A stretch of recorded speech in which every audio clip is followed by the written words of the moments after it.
All right, now, everybody. Quiet, listen to me. We're going to start a show.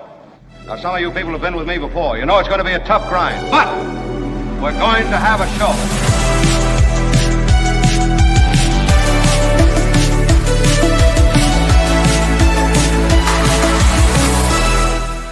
It's happened. It has happened. Wow. I knew it was a possibility, as did you. But in Vatican City, the news is of an American Pope, everyone. Oh, well, that's great.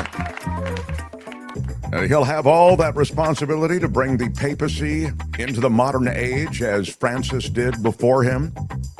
The remarks that he made, I will comment on and share with you. I mean, I don't mean to pass myself off as some expert in the world of Catholicism, expert on the papacy, or in any way offering anything perhaps that you don't already know, but I will nonetheless maybe share a couple of things. Maybe there'll be some nuggets in there for you. Albert is a Catholic, and Albert is here. And Albert was hoping for a Filipino Pope. Albert, thank you. But I mean, American Pope is extraordinary, isn't it? I mean, it's unprecedented. It's history, is it not, sir? Yeah. Yeah, it's history.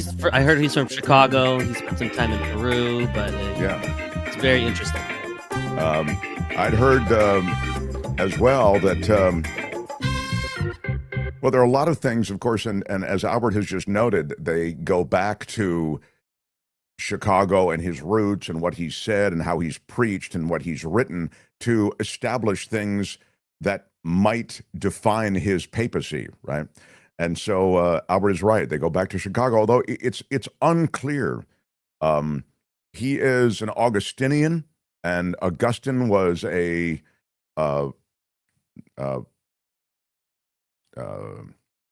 writer,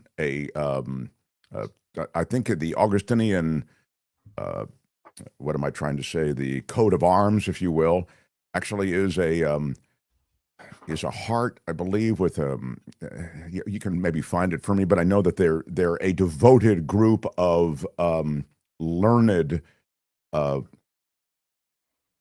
devotees, worshipers who very much believe in study and spread of the word of the Lord and in the written word of the Lord. So in any case, there you see him, Pope Leo, as he'll now be called. And his remarks were in 3 languages. I thought this was noteworthy. The remarks were in Latin, Spanish, and Italian. And he's fluent, right? Most of the, if I want to say candidates for the papacy, have that kind of at minimum bilingual quality, but they all have linguistic skills. And Spanish, of course, the language of so many Catholics. I mean, when you think of Catholics worldwide, those who speak Spanish, of course, probably make up the greatest group. And then you have Latin, of course, which is the language of the church. And so I thought it interesting that he made an Italian, of course, the language of the Vatican and where the papacy is centered. So I'm quite astounded because while knowing that it was a possibility, I don't think we really thought it was a likelihood that they would choose an American Pope. But here he is. And the one from America that the name I saw floated was the one from New York. This man, his name is Robert Prevost, and now it's Pope Leo, but he'd been in Peru for the last 20 years. Yeah, isn't that interesting? Right. To the point where he was a naturalized Peruvian citizen. This is a really important point that Kim is making, because we think, well, American Pope, he's probably, from Chicago. What is he going to go with? He's got a bunch of Bulls paraphernalia that he's going to show up to Easter with a Cubs hat. No, while American, as Kim has pointed out, and I think so beautifully, he really in a way, and just geographically, maybe I would say, but also I would suggest culturally, and we will see, distanced himself from that Chicago American the roots of his childhood and his upbringing. Obviously devout, I mean, enormously devout, and from America with an understanding of the culture, which may really come in handy. And I use that phrase because the church is charged with an incredibly difficult job, which is to bring the word of the Lord, as they see it, to an increasingly skeptical modern age. For every 100 Catholics who are new to the faith, 800 leave the faith. So it is a difficult time for organized religion, and Catholicism, having had recent history informed by revelations about sexual abuse in the church and the church being complicit in hiding that, it becomes even a bigger lift to bring people back into the church. Now, Francis was so good at that. Pope Francis sat with many of those who were victimized by priests and victimized by the church, and sat with them in small groups and actually wanted to hear from these victims of their experience. There was a real sense of heart in the Pope that precedes this one. And so you would think that this American Pope, as we're calling him today, and I think it's fair to call him that. I mean, it's quite an extraordinary thing, a historic choice. This American Pope will have to build on Francis. Francis, who weighed in on sexuality. I mean, these are very difficult, almost radioactive subjects that the church must confront. And Francis knew this, and Francis did that. And this Pope will be charged with that same task. In the past, this Pope, and according to the New York Times, has said that pop culture created sympathy for the beliefs and practices that are at odds with the gospel. So he says in a speech to the bishops, referenced the homosexual lifestyle and alternative families comprised of same-sex partners and their adopted children as not going along with the gospel. In addition, he's faced criticism for the way he's handled misconduct allegations of folks in the Catholic Church. And he hasn't talked about that publicly, but people that are happy and supporters of his say that this marks a return to pastoral leadership. So, and the choosing of the name Leo is said to mean someone that will be a good, strong leader in a time of crisis. Well, he will face those challenges to which I referred and many more, but he will also have great momentum. I think this historic choice may give the Catholic Church kind of a renewed, fresh momentum going into this very modern age. You know, it's a very difficult time for all organized religion because they bring almost a medieval view of relationships and of responsibility and of even spirituality to the modern age. And so while retaining a lot of that, the church has to move into the modern age while retaining that spirituality, that strength, those tenets that the faith was built around. They have to bring all of that into the modern age. Chaplain Fred says, "Hi, Mark, Kim, and Albert. I was praying for a Filipino Pope, Albert. I'm surprised that an American was picked. He is Augustine follower, and I can tell you that Augustine was so against the way the Catholic Church was headed." Interesting. I'd like to know more about that. I really thought Augustine wrote something that was quite, and I don't even want to pretend that I can quote it, but it was something to this effect, and it was quite powerful. And it speaks, I think, to the way a lot of people look at faith. It was something to the effect that he's speaking to Jesus, and he said, you know, you're all around me. You're in the sun, you're in the earth, you're all around me, Lord, and I didn't even realize it, that you're with me all the time. It was a beautiful verse. And I think Augustine, a great writer, and I read them in college, so I just don't really remember a lot of it. But it's not insignificant that that he's an Augustinian. The what is this? Split Fries Media says, Mark Thompson show, a Pope Leo was the one who lavished spending and reliance on indulgences, sparking the Protestant Reformation. Well, there you go. I was unaware of that. Yeah. Peter McLean says, I noticed that the audience, upon learning he was an American, did not look too thrilled. Yeah, wow. What? Never been anything like this. It did.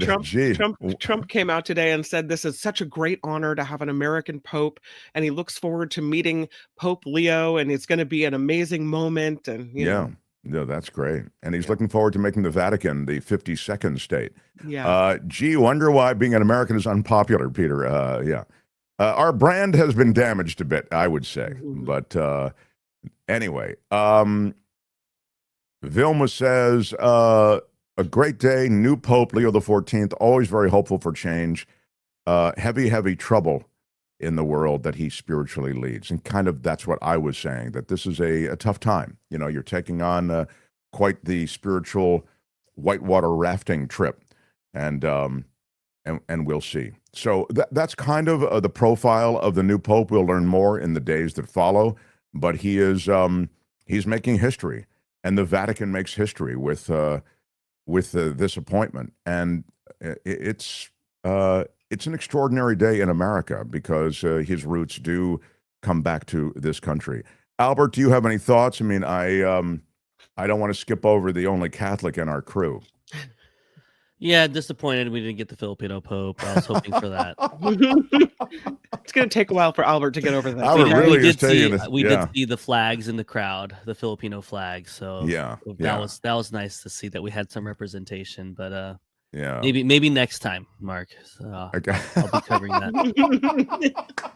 I was expecting something. I'm laughing. I was expecting something like, well, it's an exciting day for all of us who are Catholics, but instead he goes, I don't know. I'm really This bummed. is still getting into the learning more about him and learning what he's gonna do, and kind of hoping for more of the Francis route than the Benedict route. That's all I'm hoping for. Yeah, I get it. All right, well. Also, please pray for Steph Curry's hamstring. We need him. Send a message to Leo. Albert is my kind of Catholic. Yeah, he's right. Listen, I know you've only been in office for a couple of hours, but can you say a prayer for my The Mark Thompson Show? All right, we've got a great show today. I've got to tell you, what a lineup of doctors we have. I cannot believe this booking we have at the bottom of this first hour. Dr. Paul Offit, who is a vaccine and infectious disease ninja. He is a co-inventor of the rotavirus vaccine. He's a prolific writer. He has been sitting on the advisory board and committee on immunization in this country, and he has taken on these immense headwinds when it comes to vaccines. I mean, they've been animated by people like RFK Jr., who's now in power, Jenny McCarthy, the tie between autism and vaccines, all of that.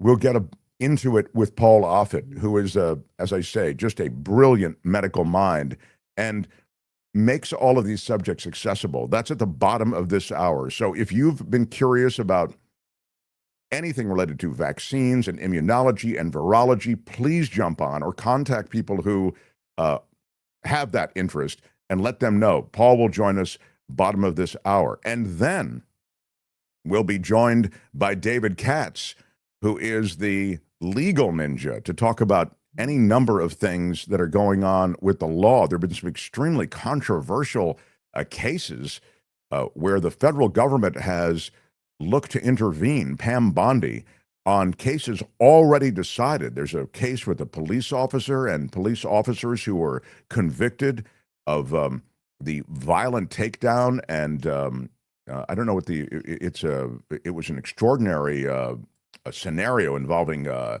convenience store robbery, and they took down the suspects And as it was live streamed, they basically beat the hell out of them. And the woman in particular, she had to be treated for serious injuries. So I'll run that narrative out for you in a more detailed way. But the point is, even after the conviction, now the Trump government, in the form of Pam Bondi, is reaching in to try to overturn that decision or in some way help out those cops. So that is an extremely controversial decision and also a controversial strategy that we're seeing pursued more by this administration. We will talk to David about that and a lot more. That's just one of the things that rises to the surface. And then our second doctor comes in, Dr. Michael Daignault, who is a regular here with the vital signs segment that we do. And that will be in part about everything that's going on at the CDC and the dropping of research at NIH and how, and this is the key part, how a lot of that research may be picked up, or at least some of that research, by the state of California. Wow. Might it be that the loss of federal funding, which is profound and awful, that may be some of that slack picked up in California? We'll talk to Michael Daignault. There was a state bill that just passed that looks like it opens the door for just that. So there's a lot to talk about and a lot to get to. I'm Andy Roush. Look at this, $61. Thank you. We're in the middle of a spring Ka-Ching, and it is his 61st birthday, Andy Roush. I've listened to your show from the beginning, and now it's time to step up and support you. Yay. In honor of my 61st birthday, please never go away. Andy. Happy birthday, Andy. Yay. Happy birthday, Andy. Wow. 61. That's very, very cool. 60s may be the best decade. You know, Andy, you know so much. The kids are grown. You're there with the world ahead of you. You still have some vitality left. Good for you. Terrific. Andy Roush, love it. Thank you. $61. Great way to get us started. As you know, this is our spring fund drive, so thank you for joining in. Jim Eaton, happy birthday, Andy, says Jim, with a $2 super chat. Mike Ekstrom with a $20 super sticker. Thank you, and a big shout out to you, Mike Ekstrom, a supporter of this show for a long time. Big shout out. Lucy McAllister, my favorite McAllister. Chit, chit, chit. Chit, chit. A $10 super sticker on this Thursday. Chaplain Fred, Trump be like, make the Vatican great again. Right, exactly. Thank you, Chaplain Fred, for the super chat. And Beth Farmer, $50 super chat. Back from vacation, and it's great to hear talks in the normal time slot. Well, welcome back, Beth. I don't know where you were, but yeah, great to have you here live. Big shout out. Yeah, big shout out to you. Spring Fling Ka-Ching from San Jose Lola. A $25 super chat. She says, sorry I couldn't donate more this month, but so appreciative for the show. Well, that's a pretty substantial donation. Thank you, San Jose Lola. Big shout out. Sandra Thomas with a $50 super sticker for our spring Ka-Ching. We are into it. Loving it.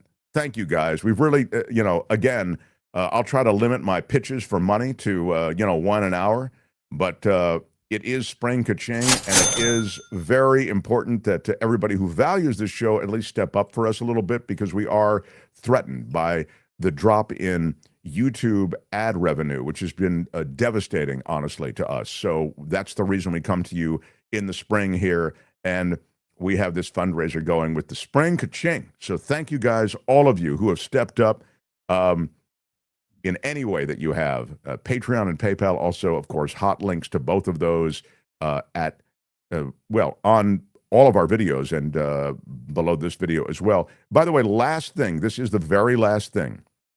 By the way, you can visit themarkthompsonshow.com, click Patreon or PayPal links to contribute, as you see on the screen. The very last thing is, I mentioned, because a couple of people said, is there a way I can just send a check? I don't want to go through a third-party vendor. And there is. If you send me an email, I'll send you the address where you can send a check. So my email address is themarkthompsonshow@gmail.com. You have to put the in there.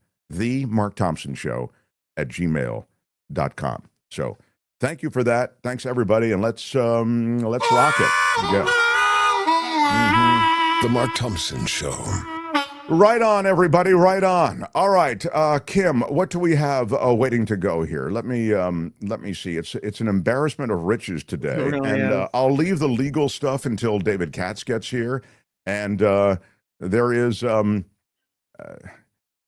number of things going on. Only a few minutes before Dr. Paul Offit gets here, so let me get to something that's a little bit local, but maybe a sign of the times. And before I even get to that, let me mention this UK deal that's been announced, the trade announcement from Donald Trump. It's interesting. He is talking about, 200 deals that have to be made in a short time. We talked about how long it took to make basic trade deals. 2 years was the average time it took just to forge the kind of specifics that you need to build into a trade deal. So now he's done one, only 199 to go. He has made the announcement. It's a framework for the U.S. and the U.K., and it's going to take a few months, is it not, Kim? This isn't the deal fully, the cake isn't fully baked. It's not the deal fully done. It's like the outline of a deal, and they're still kind of trying to hammer it all down. But, he's calling it success, that he's got one of the major trade deals with the UK on tap. He's calling it a big win. And he says that this deal with the UK is a reason to, according to CNN, give other leaders hope that deals can be made with Trump and their economies can be rescued. I was reading it yesterday about the drop in revenue for Toyota, and I forget if it's for a certain quarter, but 21% down. So yeah, I mean, how could it not be? Right, exactly. Hugely affecting countries and businesses, and the impact that it's having. So that he made a deal with the UK, okay, that's yeah. Well, I mean, it was enough to cause the market to surge. I think the market is way up as a result, and asked whether the deal is an improvement on the last deal that he had. He said, well, didn't he kind of played it like generically as Trump does? British Prime Minister said the question should be, is it better than where we were yesterday? Yeah, that doesn't say a lot. Yeah, meaning we had a good deal in place. I don't know why I'm dealing with this guy, but I have to. So, yeah, the details are sparse. Tariffs on some UK goods are going to go down. It could open up the market for some US goods to enter the UK. Now the deal maker in chief has to get more than 100 more of these deals done, and that's tough to do working it in between his golf games, but he will get it. And this is a big announcement. I say he'll get it, meaning it'll happen one way or the other. One crew that's not so happy with Donald Trump is the group that was to perform at the Kennedy Center in the production of Les Miserables. And the Les Mis cast members are going to be boycotting Trump's attendance at the Kennedy Center performance next month. Not all of them, but about a dozen of them are planning to sit out the show. It's June 11th, the night that Trump attends the Kennedy Center. The cast was given the option not to perform that night that Trump will be in the audience, and both major cast members and members of the ensemble are among those who are sitting out. So this is a bit of the friction between the Trump administration and members within the Kennedy Center. He's made an aggressive push to reshape it. He wants to put everything associated with the Kennedy Center, all that lib stuff behind him, and get the Kennedy Center to representing, more of America. So that was the latest there. Also from San Francisco, this is a wild story. We were born of a radio show in San Francisco, so we kind of keep an eye on San Francisco, and there's a lot that's instructive for the rest of the country too. That's why I think it's also good to check in. Downtown San Francisco retail is going away, and apparently, it's because of what? Crime and the inability to. I think they're affected by the way that all brick and mortar establishments are being affected, aren't they, Kim? Yeah, it's theft, it's crime, it's violence in the area, And And it's in the also economy generally, a lack of foot traffic there, because during the pandemic, so many people were not coming into the city, and they haven't really resumed their shopping in the Union Square area. So you saw these major retailers shutting down. The rent there must be astronomical, so it has to be worth it to stay. And a lot of them left. And so now you have these empty storefronts in San Francisco's Union Square, and here comes this strange business. Yeah, they're adding these what surveillance cameras and Yeah, it's a place where that you may have heard of. I think his name is Robert Altman, and he is from, the of Chat GPT fame. And so they have set up this business where their whole point is they're collecting your physical personal data. So they'll scan your irises to be part of this eye data database, right? And in order to do that, they have set up in one of the closed down Union Square properties this place where you go in, you have a latte, you visit with other millennials or younger folks, and then you stand in this booth and have your eyes scanned. And they basically collect your physical data for use in this database, because this is what Robert Altman thinks he's going to need. Wow, it's just wild. It's just and wild. they give up this willingly. Yeah. Yeah. I mean, it stands in contrast to, the DOGE scraping of personal data that's going on at the federal level, but, see that little thing with it looks like a white cage in the middle of the room. Yeah. You go into that cage and they have an iris scanner in there, and you go in and you have your irises scanned, and then you're part of the database. Yeah. That's what's replacing stores in Union Square. Is that weird or what? I mean, it's and they're apparently it doesn't take long, right? They do the scan pretty quickly. Yeah. But it's done in this weird, as Kim says, kind of environment that feels very futuristic while you have your latte or your whatever. Yeah. But this is where, Macy's and well, there's still a Walgreens there. I think the Walgreens is still open. It was my favorite Walgreens, but it's changed a lot. I think it's still open. This is a Walgreens. I mean, in San Francisco, this is a very San Francisco thing I'm about to tell you. That Walgreens had a sushi chef, and you could get sushi. That's why it was my favorite Walgreens. There's never been anything like this. Yeah, so on the way out, you could, get a fresh sushi. It was pretty wild. I mean, full-blown sushi chef, you know what I mean, in every way. So, yeah, so San Francisco's Union Square is changing. I mean, it really was an epicenter for so many high-end brands, and now, for all the reasons that Kim has talked about. I have to correct myself. I said Robert Altman, and it's Sam Altman. But did we not learn anything from 23andMe, which, by the way, is officially going bankrupt? Did we not learn anything from that and giving up your personal data? I have a hard enough time. I'm still using a password, a numerical password on my iPhone, because I don't want them to scan my face. You just keep your personal data, your physical data to yourself, right? Or am I just way out of touch? No, I think you're right, but it's I think on some level, people in the main may not value that personal data the way you do. I think you're right to hang on to it.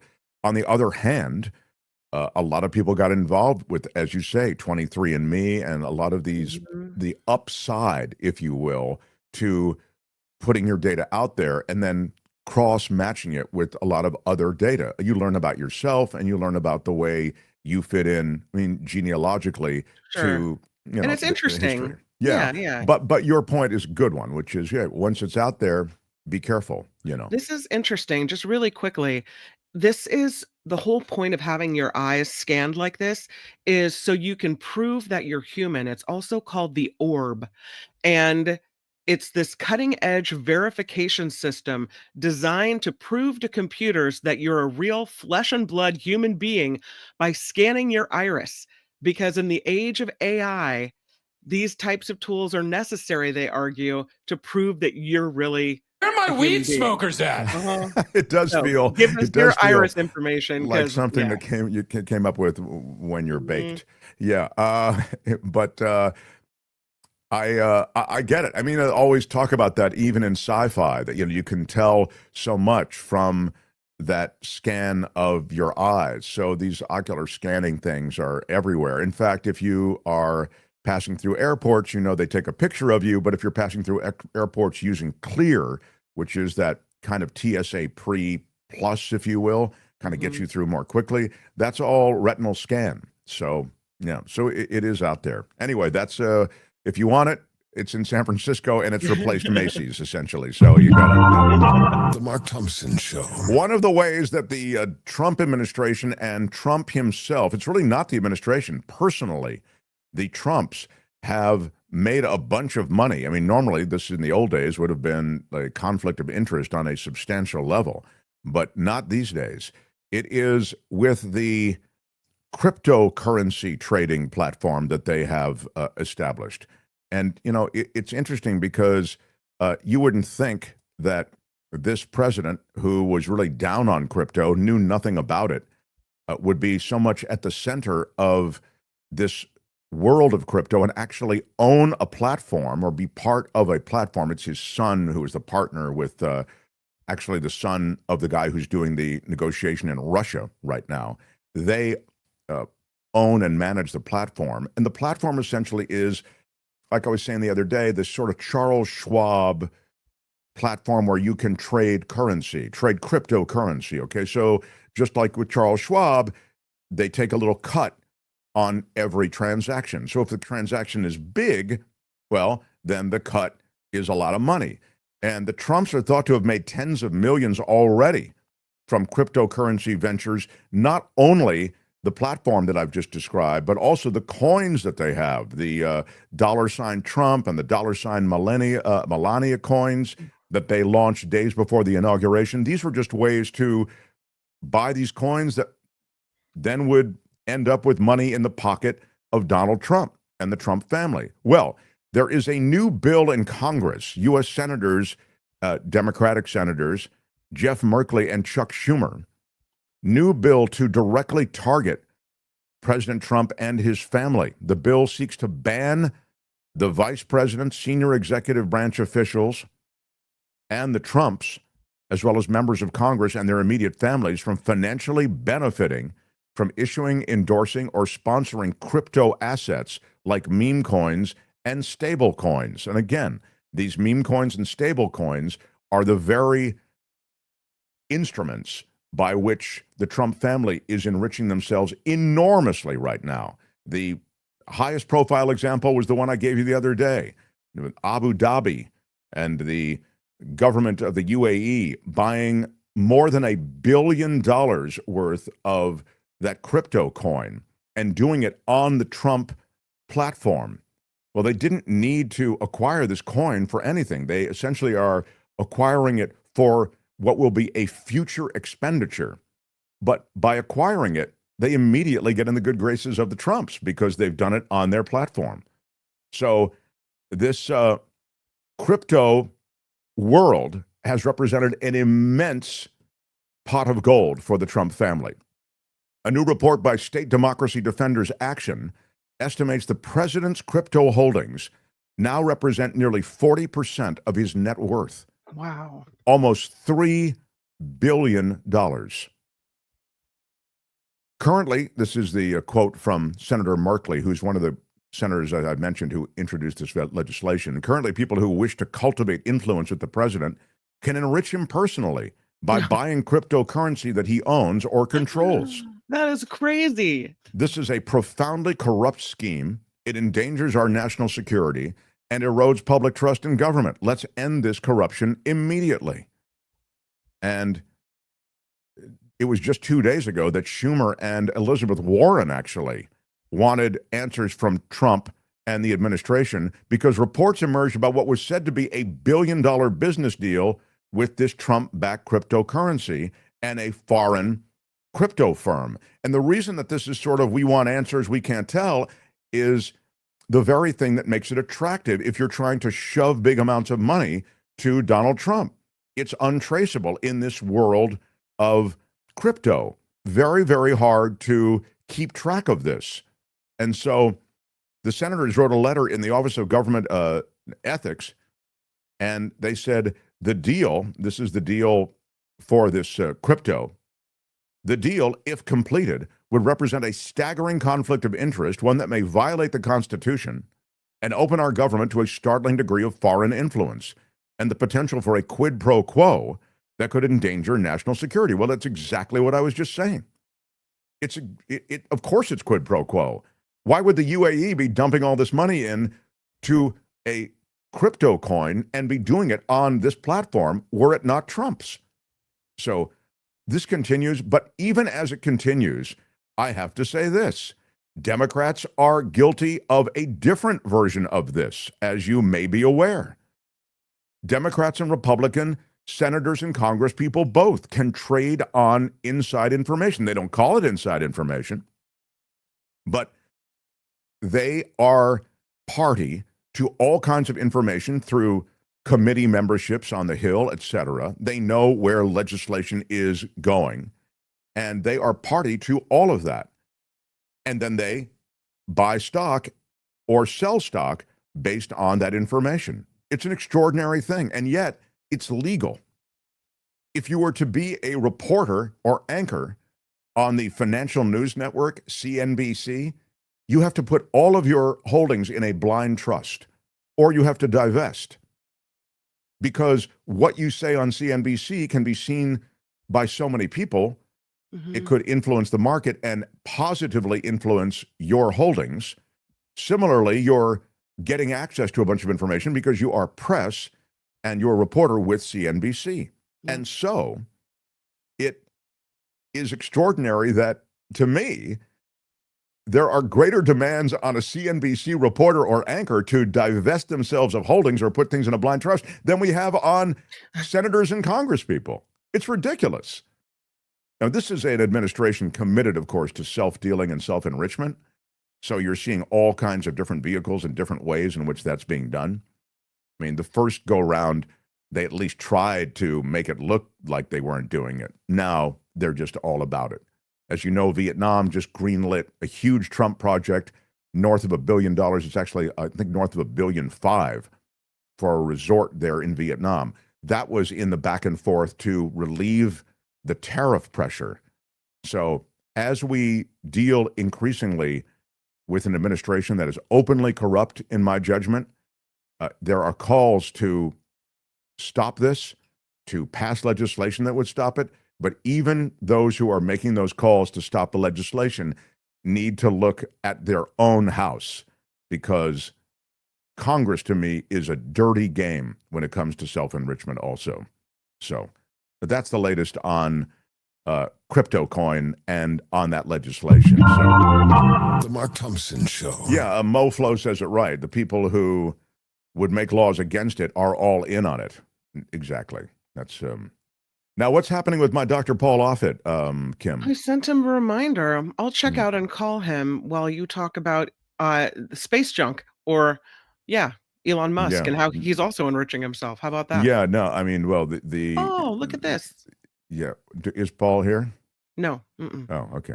But Amanda Michelle says she's a fan of me, which, hey, good. I love it. Amanda Michelle, with a $10 super chat, says, hello from Santa Rosa, California. That's just north of San Francisco. Yeah. Former KGO listener here and big fan of Kim. Wow. Yeah, there's not too many of those around. Thanks, Amanda No, Michelle. I don't know about that, Kim. Don't play that game, Kim, please. Sonoma County, represent. Yeah. Kim, how are you? All right. Very cool, though. Thank you. And Hula Steph, who we hear from occasionally, wow, with a $50 super chat. Big shout out. Thank you for being part of our Spring Ka-Ching Fund Drive. Very, very cool. So, while we wait for Dr. Paul Offit, and I hope he will be along. If not, we'll reschedule him for soon. But I hope he'll be here. Now, I wanted to get to a couple of things. The Musk stuff. The Musk stuff is particularly galling because, to me, what's happened with Elon Musk adds to unparalleled power for an individual who has unparalleled power across the globe. It's not just in America. You understand that, right? Elon Musk, with his Starlink project and with SpaceX, has launched thousands of communication satellites, and it's given him a worldwide dominance that is unparalleled. I mean, it's right out of a James Bond movie, like where one guy runs everything and decides to, tilt the world on its side type thing. I mean, when he can control the communications used in many areas of Ukraine and Russia, you can influence the outcome and the ability of these various factions and military operations to continue or to not continue. That's what's happened during the Ukraine war. But more than that, you see the way in which Musk is leveraging the kind of power that he has, and it happens in this country in many ways. DOGE, of course, is another insane granting of access and an insane granting of power to dismantle government that was given to Elon Musk. And we've talked about it ad nauseum, but just to speak to the power he has, another thing that happened that kind of flew under the radar was many rural parts of America were going to be fitted probably is the wrong word, but outfitted is sort of the word I came from, with broadband access, with fiber link access, with these ways in which they can in rural America access the internet, and they can't right now. There are huge parts of rural America that don't have access to the internet. I mean, if you're watching in a major city somewhere, it may seem inconceivable that there are the places that don't have broadband access, but there are, and there are a lot of them. So one of the things that the Infrastructure Act was going to do under Biden, and a lot of money has been dedicated at the federal level to broadening access to the internet. And one of the things that the Trump administration is doing is rolling back the amount of money that was earmarked for rural communities to have fiber access and other broadband access. Instead, what they've done is they've granted Elon Musk the ability through Starlink to provide internet access in many of these rural dark zones when it comes to broadband access. So you've added essentially to the Musk dominance of the internet access world through much of rural America. If you're traveling on a United Airlines flight, you're using Starlink, and Starlink has become really the dominant way in which worldwide you're able to access the internet from anywhere. Now, you may say, isn't that a good thing? Isn't this guy doing something that's a good thing? On one level, it may be. But to grant one individual this kind of leverage over the entire world, it's scary. And it is just the beginning of what he is doing.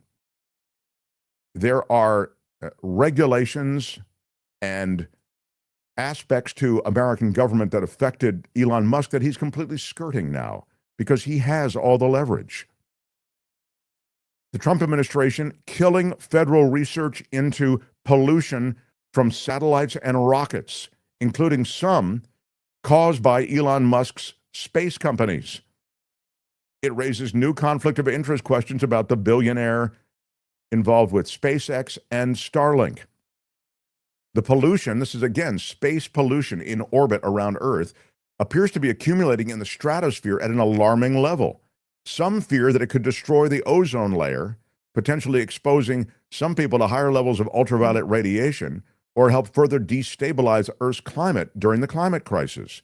So there are two research projects that would have had the potential to eventually lead to new regulations, or at least logistical challenges for Musk's companies and the commercial space industry. They were part of an atmospheric research program at NOAA, the National Oceanic and Atmospheric Administration. Big cuts there.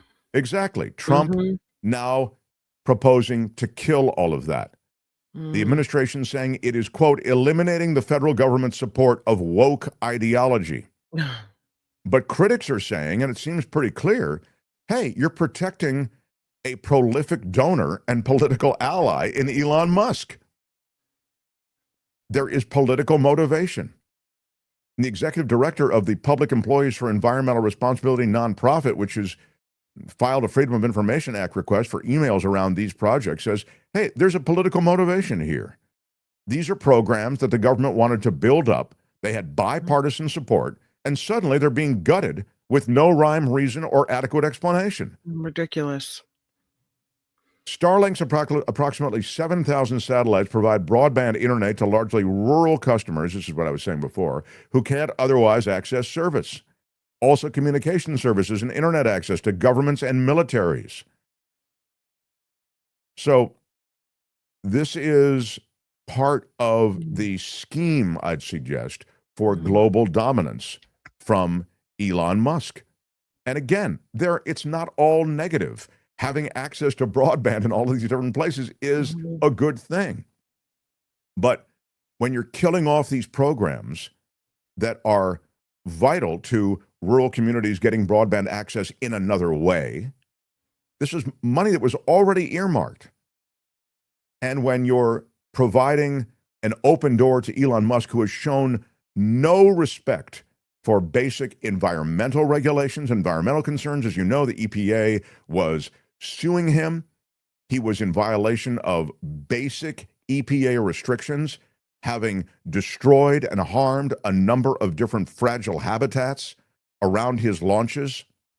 I mean, SpaceX, it's all exciting to see a rocket go off, but it has to be done with some kind of environmental awareness, and it's not.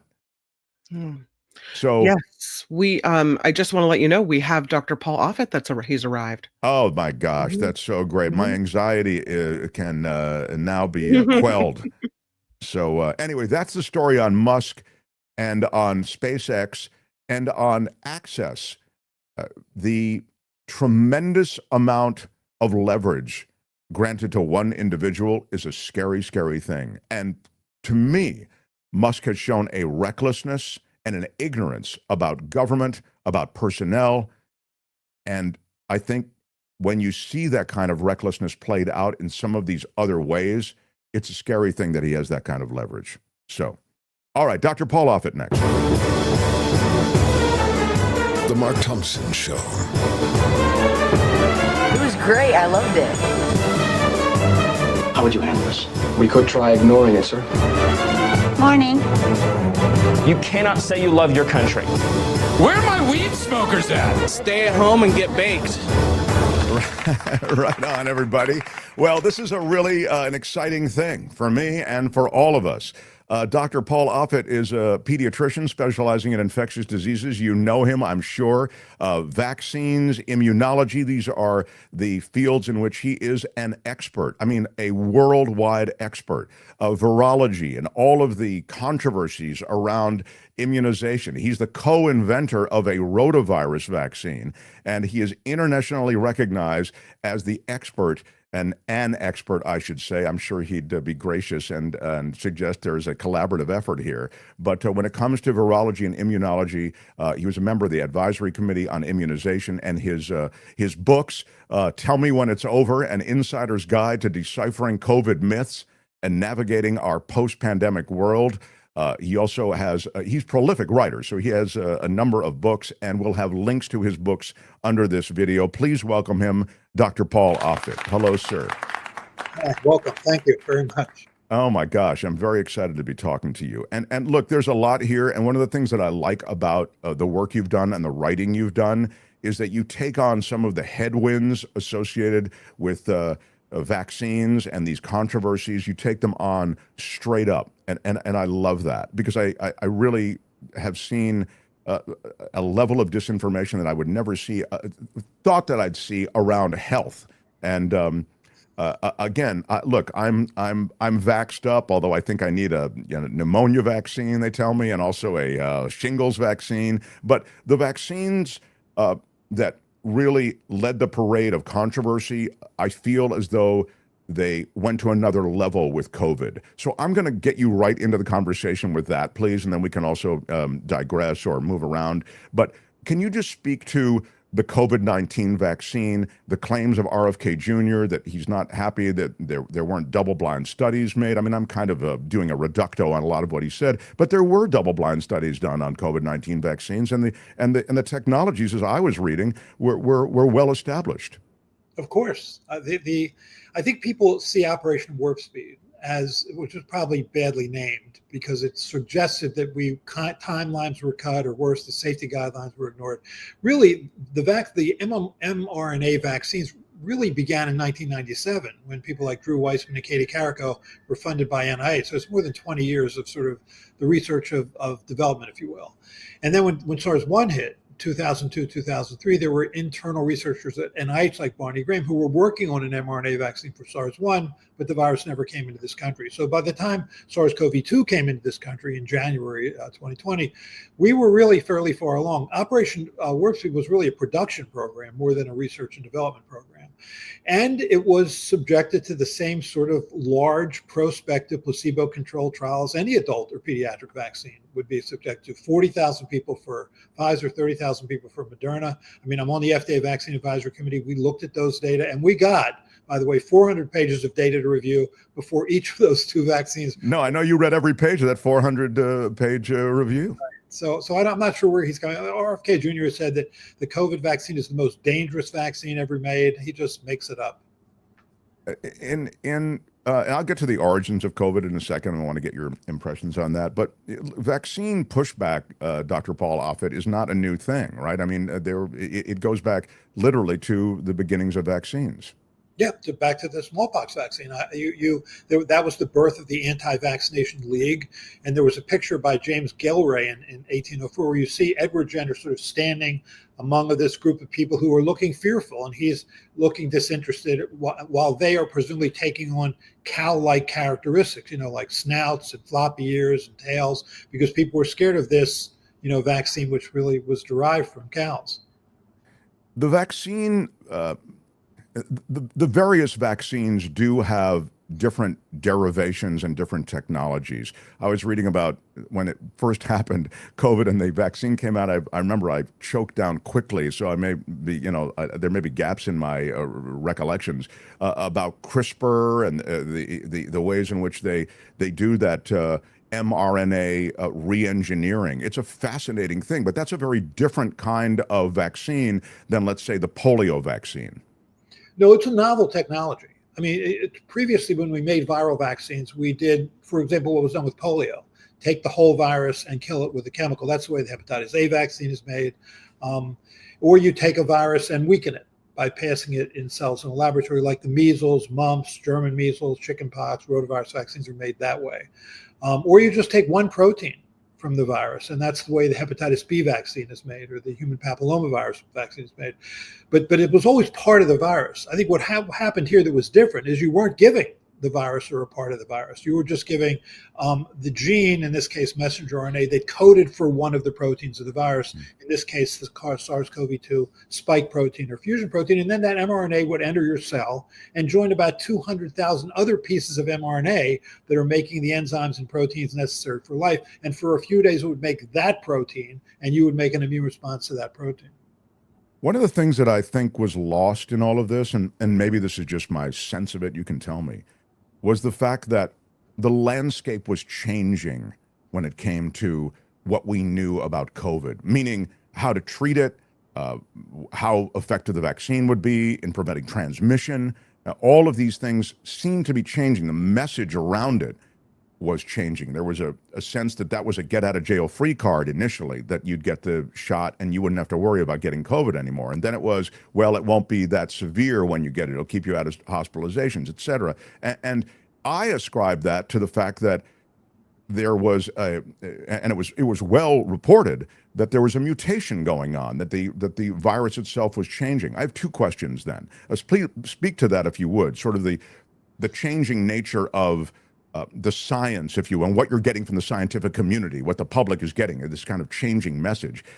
And also, if there hadn't been, I've always wanted to ask this question, if there hadn't been a mutation, Dr. Paul Offit, would that initial inoculation have actually done what was sort of advertised, which is kept everyone from getting COVID who had the vaccine? No. It wouldn't have. I think what was confusing to people, and we could have been better at messaging this, when we looked at the data, for example, in December of 2020 for the Pfizer trial, Moderna trial, those vaccines reach about 95% effective at preventing severe disease. They were also 95% effective at preventing mild to moderate disease. There's no way that was going to last. This is a short incubation period, meaning from the time you're exposed to the virus to when you develop symptoms, mucosal infection.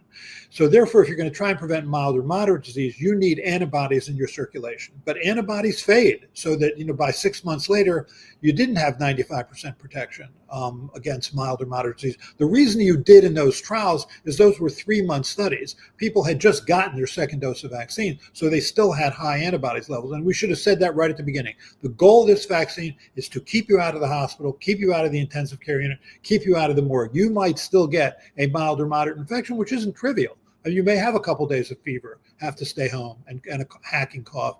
You may feel miserable. And I think we need to make that clear. And also to make it clear that although the vaccine will decrease the amount of time that you're shedding virus and decrease the amount of virus that you're shedding, you still could transmit that virus. And I think we were so desperate to get people vaccinated because in 2021, you were 12 times more likely to be hospitalized and die if you didn't get that vaccine than if you did. And our hospital, among many, were overwhelmed with this virus. So I think we tended to oversell it a little bit. I think that's exactly right. I think the messaging was poor. It's really a shame because it was so breakthrough, and it's one of the things that I give Trump credit for. I mean, I thought he ramped up that Operation Warp Speed with government money. I mean, the remarkable amount of money that went into, I think one of the companies didn't go for the money, Merck was it maybe, but the rest of the development was done with that government money on a time frame that was just remarkable. I don't know why Trump kind of ended up backwalking that, because he'd done a great thing.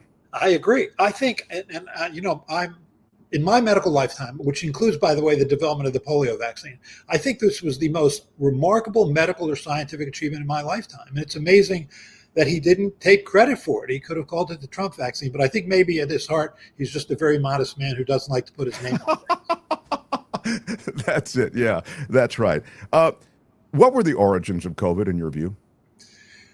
I think this was an animal to human spillover event, just like SARS-1 was, just like MERS was, just about like 70% of the other viruses or bacteria we have are. And the reason I would say this is that when there was a lot of misunderstanding about what China would and wouldn't let us do. I mean, they weren't great about letting international teams of scientists come in and evaluate, number one. Number two is that they killed the animals, all the animals, by January 1st. So you didn't have those animals to look at. But what you did have is you did have sort of the Chinese scientists going on and swabbing in the southwestern section of the Hunan wholesale seafood market, things like cages and things that would be used to brush the animals or kill the animals or tables. And you found that virus. You found SARS-CoV-2 virus there. You also knew that the original cases were all in that southwestern section and then spread out from there. So you knew that.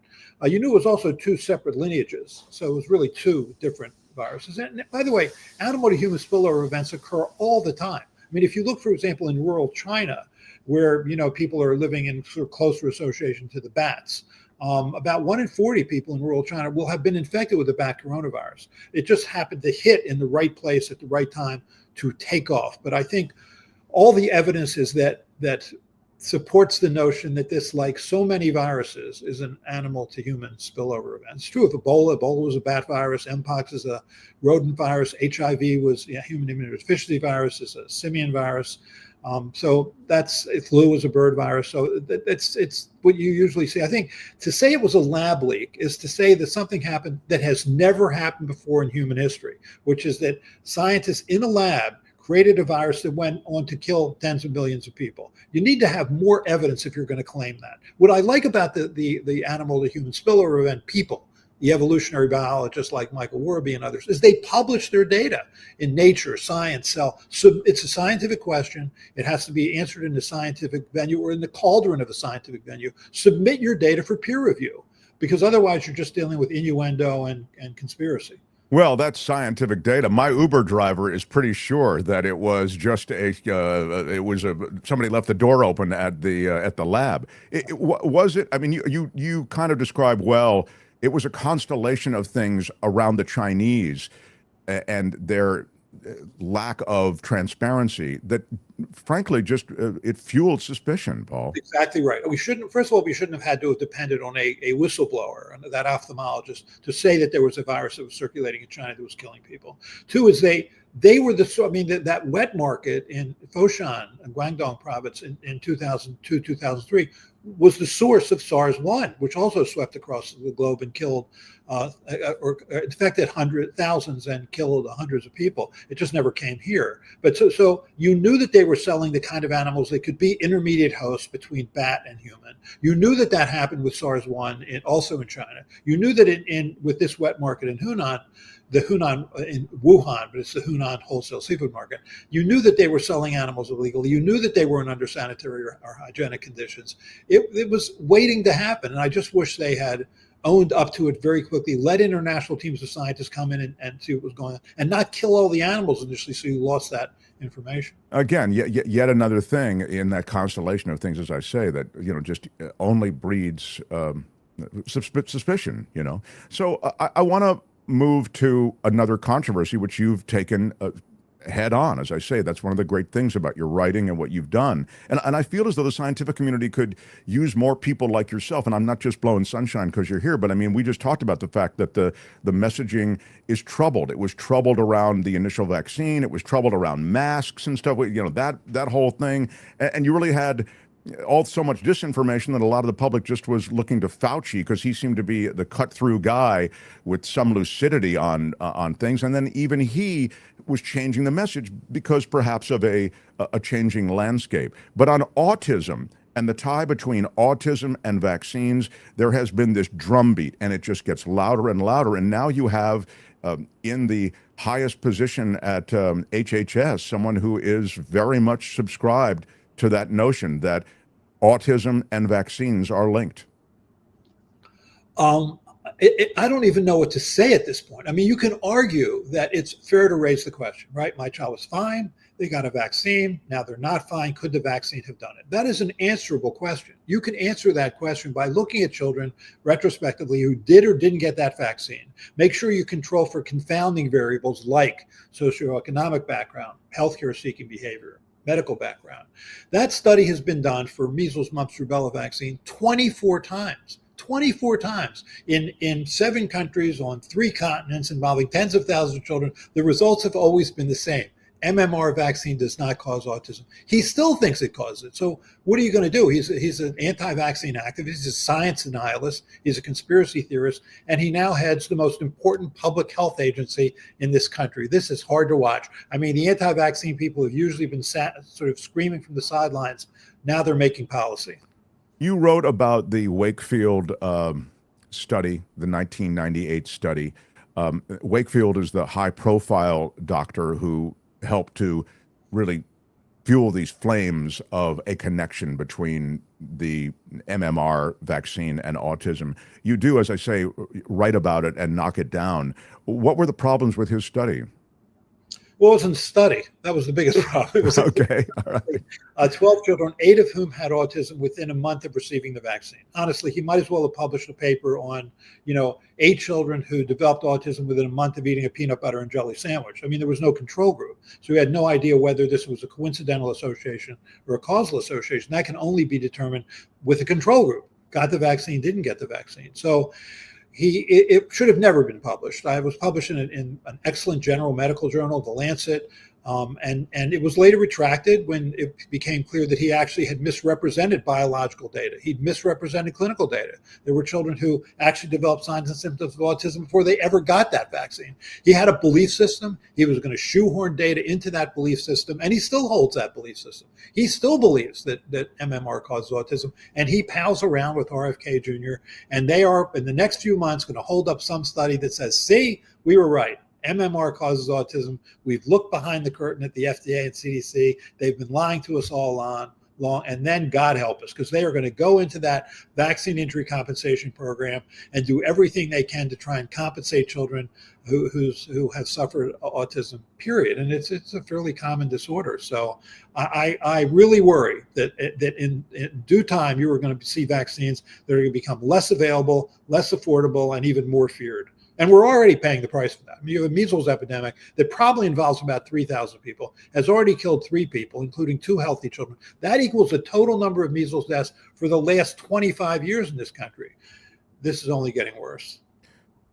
It sounds like, just even in talking about the history, like the Lancet publication of Wakefield really gave it a legitimacy that is hard to beat back. Was that, I don't mean to put too much blame at the feet of one place, but it seems as though that might have been a huge error. Agreed. I say blame Richard Horton, the editor-in-chief of the Lancet. He was friends with Andrew Wakefield. He knew him. He liked him. He thought, well, let's just publish this, run it up the flagpole, see what happens. And he tried to lessen its impact by having an editorial that also appeared in that journal by Frank DeStefano and Bob Chen, who were CDC safety officers at here in Atlanta. And he But yeah, and they said, look, this is not a study. There's no control group. You can't make any claims about causality here, that MMR actually causes autism. But it was off to the races. And I don't blame the media. They're seeing this paper that's published in a well-respected journal. They assume it's peer-reviewed. They assume there must be something to it. And we were off to the races. And in England, in the United Kingdom, thousands of parents chose not to vaccinate their children. Hundreds of children were hospitalized with measles, and 4 children died from measles. I would argue that paper probably killed 4 children. Because of its impact. And then it spread across the ocean, and Wakefield was here, and he was on all the morning and evening shows. He was on 60 Minutes. He's got that British accent, which right. we're all willing to sort of give ourselves back to. Yeah, he presents well. You're right. Yeah. I want to just touch on something else that RFK Jr. really makes a big deal of. You see this over and over again. He talks about 72 different vaccines that we get now. It used to be we had 6, now we have 72, whatever. But I think 72 is the number. And there are a number of ways that he's played fast and loose with those numbers. But I wonder if you could just speak to the number of vaccines that we have in the pediatric strategy, and how those have changed through the years, and are there too many, et cetera? So in the first few years of life, children get vaccines to prevent 14 different diseases. And we do ask a lot of parents in this country. We do. We ask them to get as many as 25 inoculations during that time, as many as 5 shots at one time, to prevent diseases most people don't see, using biological fluids most people don't understand. But it's really not the number of vaccines that you get that matters. It's the number of immunological components in vaccines. And by immunological component, I mean like a viral protein, which can induce an immune response, or a bacterial protein, or a bacterial polysaccharide, which is that sort of complex sugar coating on bacteria. That's what matters. It's the number of immunological components that matters, because that's what people worry about. Am I overwhelming my child's immune system, or am I somehow perturbing my child's immune system? Well, if you add up the total number of immunological components in vaccines today, it's less than the one vaccine we got 100 years ago, which was the smallpox vaccine, which is the largest of the mammalian viruses. It has 200 immunological components. Today, we have fewer than 170 immunological components because we've had advances like protein purification, recombinant DNA technology. So we make purer, safer vaccines. But people don't see that. They see just the number of shots when they should be looking at the number of challenges in those shots.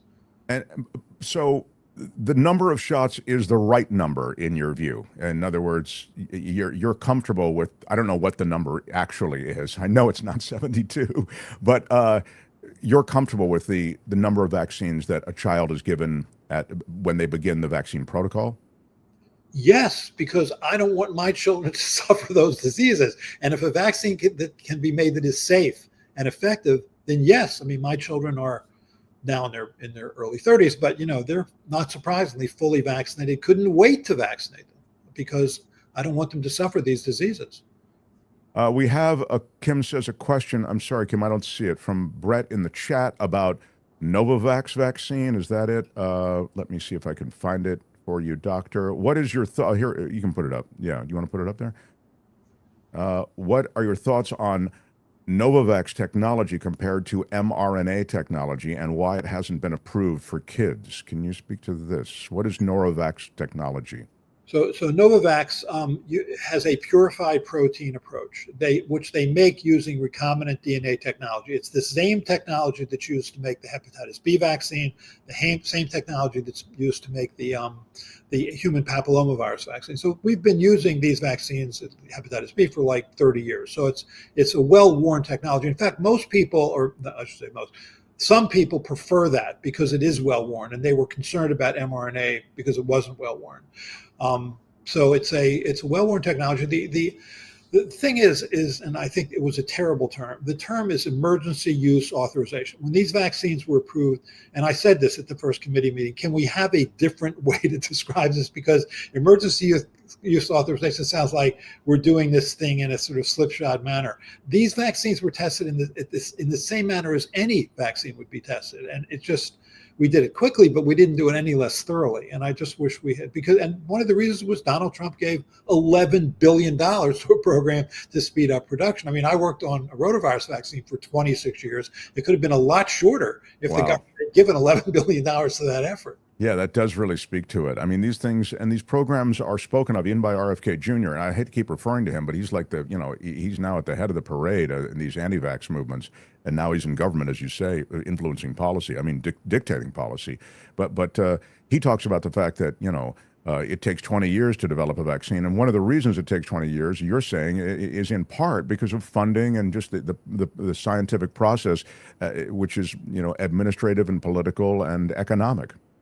Exactly. I mean, what the government did for COVID is they took the risk out of it for pharmaceutical companies. So normally you go through phase 1 trial, which is maybe a couple dozen people to make sure you have the right dose, the right dosing interval, the right number of strains in there. Then you go to the second phase, which is maybe a couple hundred people to make sure you don't have any serious common side effect problem. Then you go to the big phase 3 trial, the prospective placebo-controlled trial. In the case of, say, the Pfizer vaccine, 40,000 people get, 20,000 get the vaccine, 20,000 don't.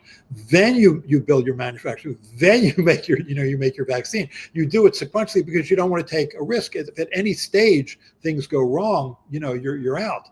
But what the government did was they just basically said, we will take the risk out of it for you. Move along. Just assume it's going to work. Move along. We're going to bet on 6 horses to win 1 race. And they made it much faster. Honestly, it was a tremendous scientific achievement. I marvel at the Trump administration for that achievement. I wish they would marvel at it themselves. I agree. I always gave him credit for it. I just thought he should have been taking the victory lap all along. We had a serious health emergency and I took care of it, but instead he's become wrapped up with the anti-vax movement, and now, he's in this unholy alliance with RFK Jr. Dr. Paul Offit, I'm so honored to speak with you, and it's really just such a pleasure to have you in on the show. And I'm really hoping to have you in again. And because I didn't I left bird flu out for now. We're just up against time restraints. But I know that, sadly, the human race is it's being pinched by all of these externals, and the medical community is called upon to handle it. But the thing that I like about your work, as I mentioned, is that you're part of that medical community that is having to handle not only the work of science, but the work of PR. And it's important. I mean, how you get a message out to the public is critically important. And you and I have just touched on in this conversation the fact that might have been fumbled at the beginning of COVID. And once you've blown it, it's really hard to get it back. So I'm really hoping you come back and we can get into some of these other things as well. My pleasure. Thank you. All right. Dr. Paul Offit, thank you, sir. Good stuff. Good stuff. The Mark Thompson Show. Wow. How great is he? Terrific. Couldn't get to everybody's question, but I think we got to a lot. And Red Dead ran with a 351C. Red Dead Ren 351C with a $100 donation. Yay! As we pursue our spring Ka-Ching. Thanks, Mark and team. Appreciate what you guys do. First-time contribution and listener from the KGO days, Renee from Santa Rosa. Wow. Santa Rosa represented today. Woo-hoo! Yeah. Thank you. Thank you. Wow. $100.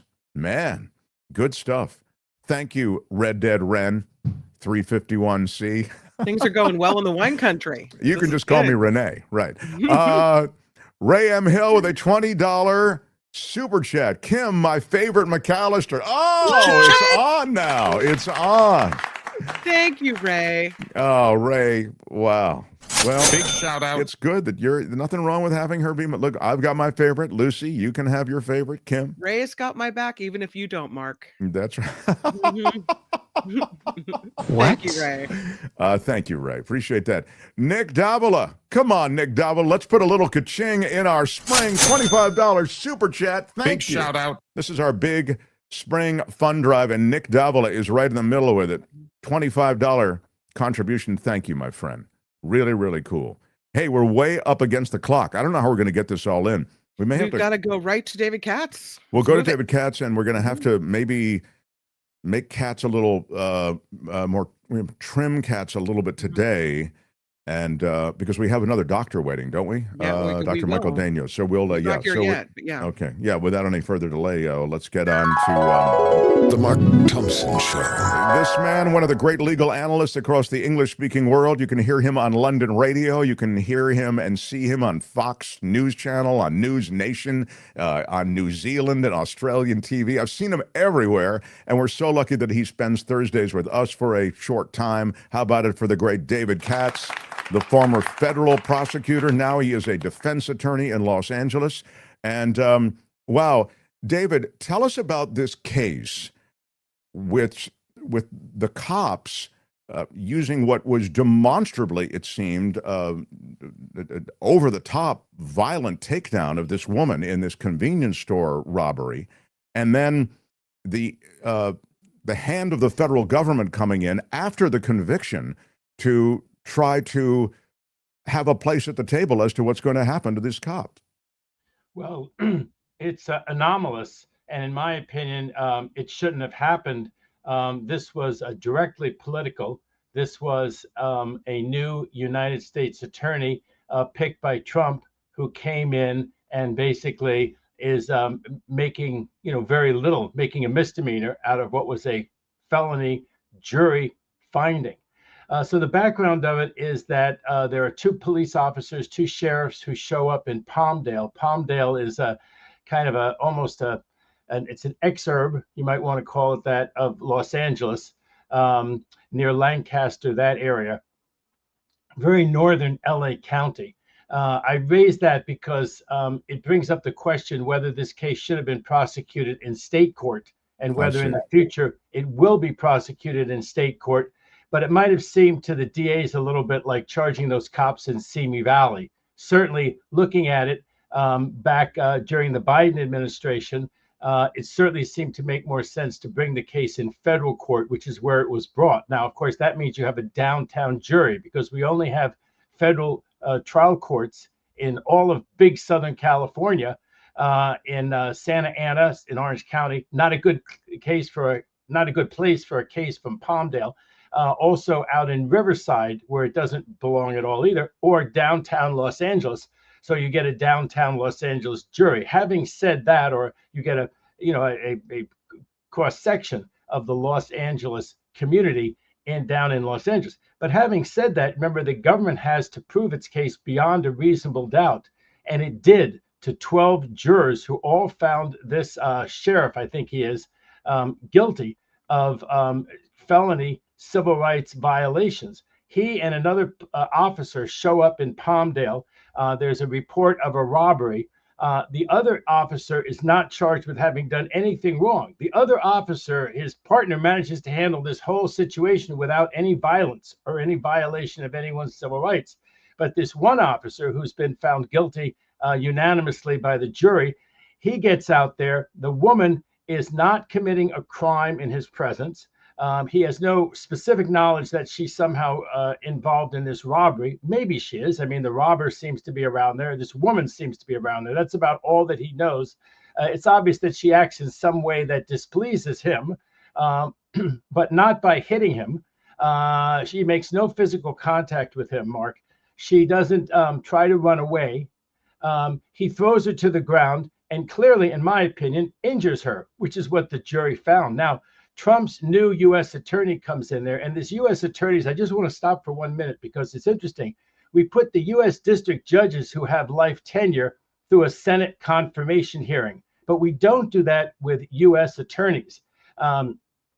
If they have enough opposition from the Senate, they don't proceed. But we don't have the kind of hearings that we're used to having. You remember something on Kavanaugh or even on someone who was less controversial. We don't have those kinds of hearings. And in fact, just let me digress for 1 second, because there's a terrible choice that was made for Washington, D.C., a fellow named Ed Martin, who had no prosecutorial experience.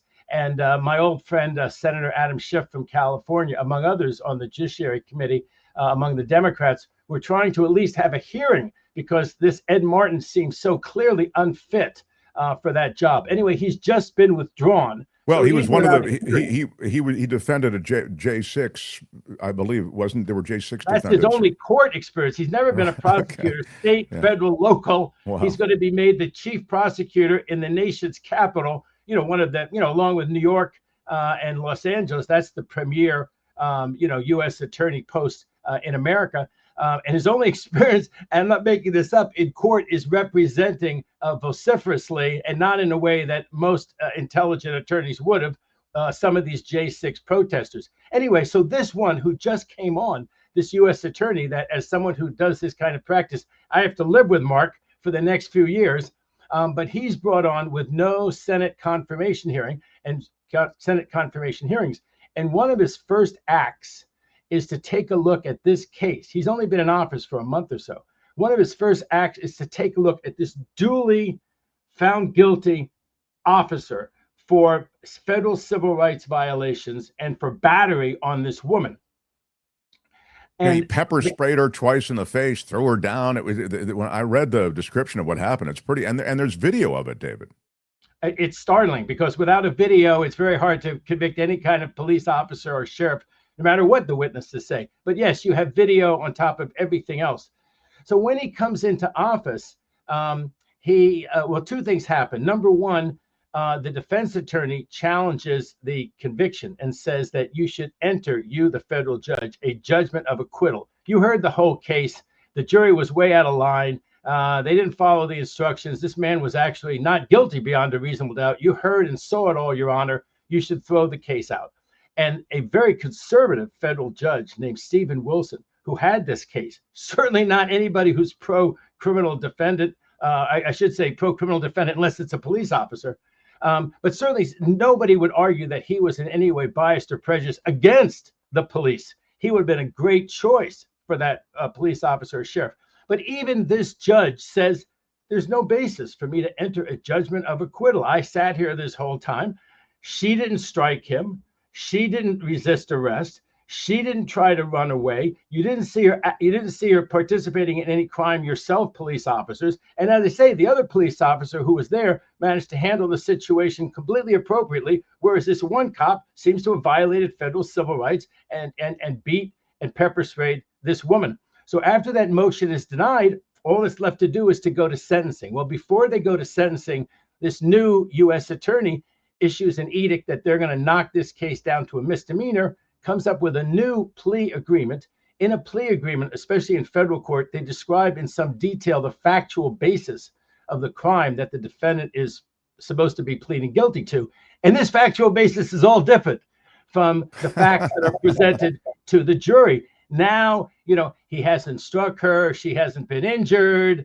And by making it a misdemeanor, people are saying he could continue to work as a sheriff or police officer. He could continue in law enforcement, going to other scenes of crimes and maybe doing the exact same thing. After all, it was only misdemeanor conduct. I don't know. If I were a police chief, I wouldn't hire him, but who knows, right? So the four U.S. attorneys, my old colleagues who have actually prosecuted this case, refuse to sign off on the plea agreement. They say, no, we are not okay with this. We're not signing. We convicted this person in front of a jury of felony charges. We're on our way to sentencing. We're going to ask for a prison sentence because that's what's appropriate under the federal guidelines, and that's what's appropriate under the facts. No one's above the law, not Trump and not a police officer.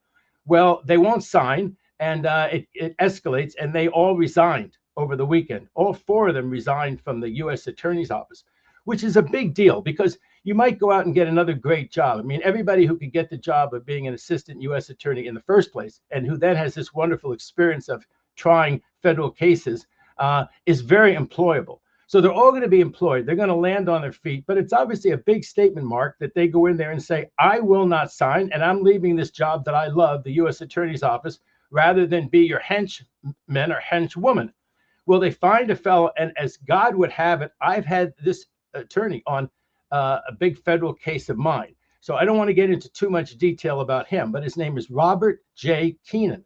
And this Robert J. Keenan, who's been my adversary on a federal case for several years and still is, he does sign. He apparently comes onto this case. The news reporting is that he is not a member of the prosecution team at all, but he's a guy with about 20 some years in the U.S. Attorney's Office.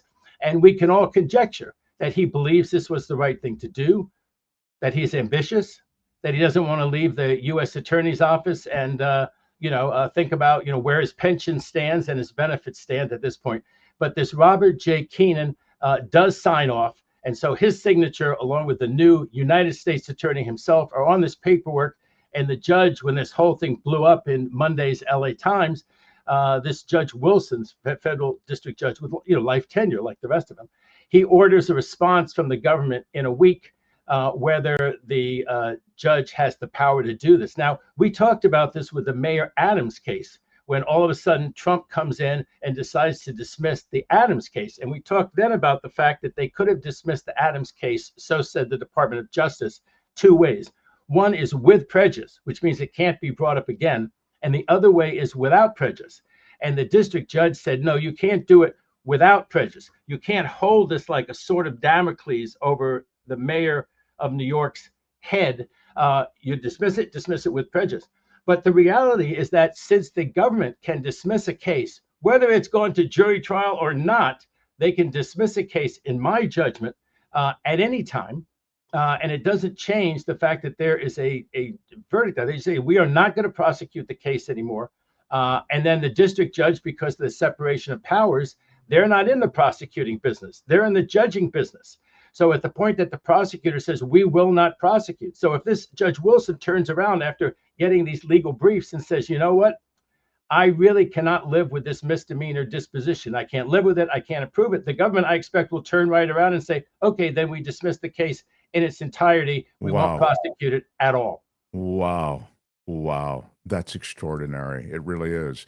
And it's interesting because the resignations on the attorney's side, on the cop side, there are a bunch of sheriffs who sort of, circle the wagons around this guy, Kirk, the sheriff who was involved in this violation of civil rights and so adjudicated, right?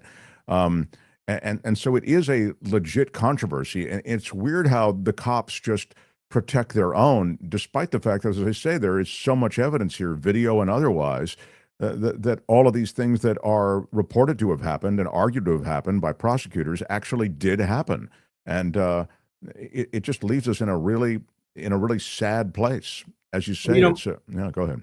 Mark, if I heard that one of the things that they did to protest the sheriffs was they didn't run in this race. They run in the wrong race.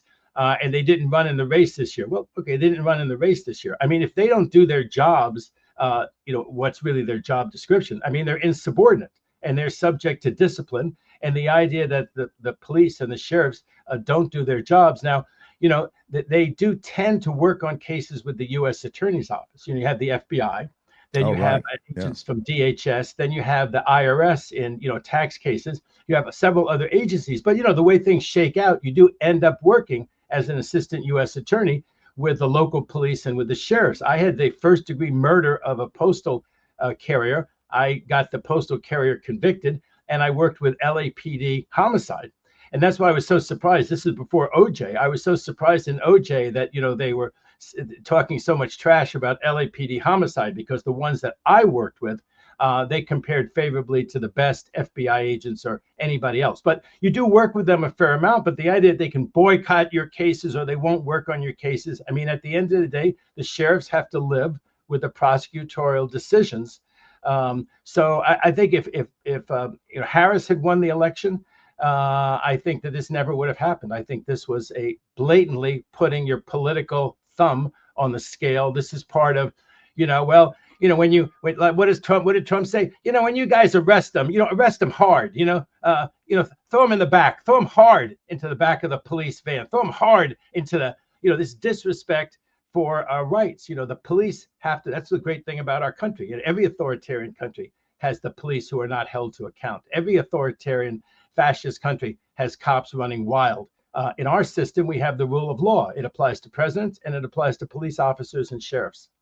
Quickly, David, because our time is much shorter today, I wanted to ask you about the Trump administration suing Chief Justice John Roberts and the head of the Administrative Office of U.S. Courts. This is to give the White House control over the federal court system. Maybe you can explain whether this is just a headline grabber or there's really something to this. This is worse. This is clickbait, I guess, for radical right wingers, because this is a nothing burger. This is a nothing burger. The federal courts, they mainly sit around and judge. That's the separation of power we just talked about. They judge and the executive branch prosecutes. But that doesn't mean that the federal judiciary can't have any boards or agencies. So they have this one board or agency that administers the courts. They have their budget issues. They have other things. Where should cases be assigned? All the kind of bureaucratic things that the judicial bureaucracy has to deal with.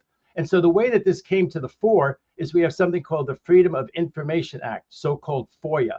And FOIA says that you can get documents from an agency, right, if it's part of the executive branch. But you cannot make a FOIA request, generally speaking, if you want records from the judicial branch or you want records from Congress. And so it's a FOIA request which is made to this judicial office on the pretext that, well, this judicial office that everyone thinks is a judicial office. No, it's really an executive agency. And so they have to comply with our FOIA request.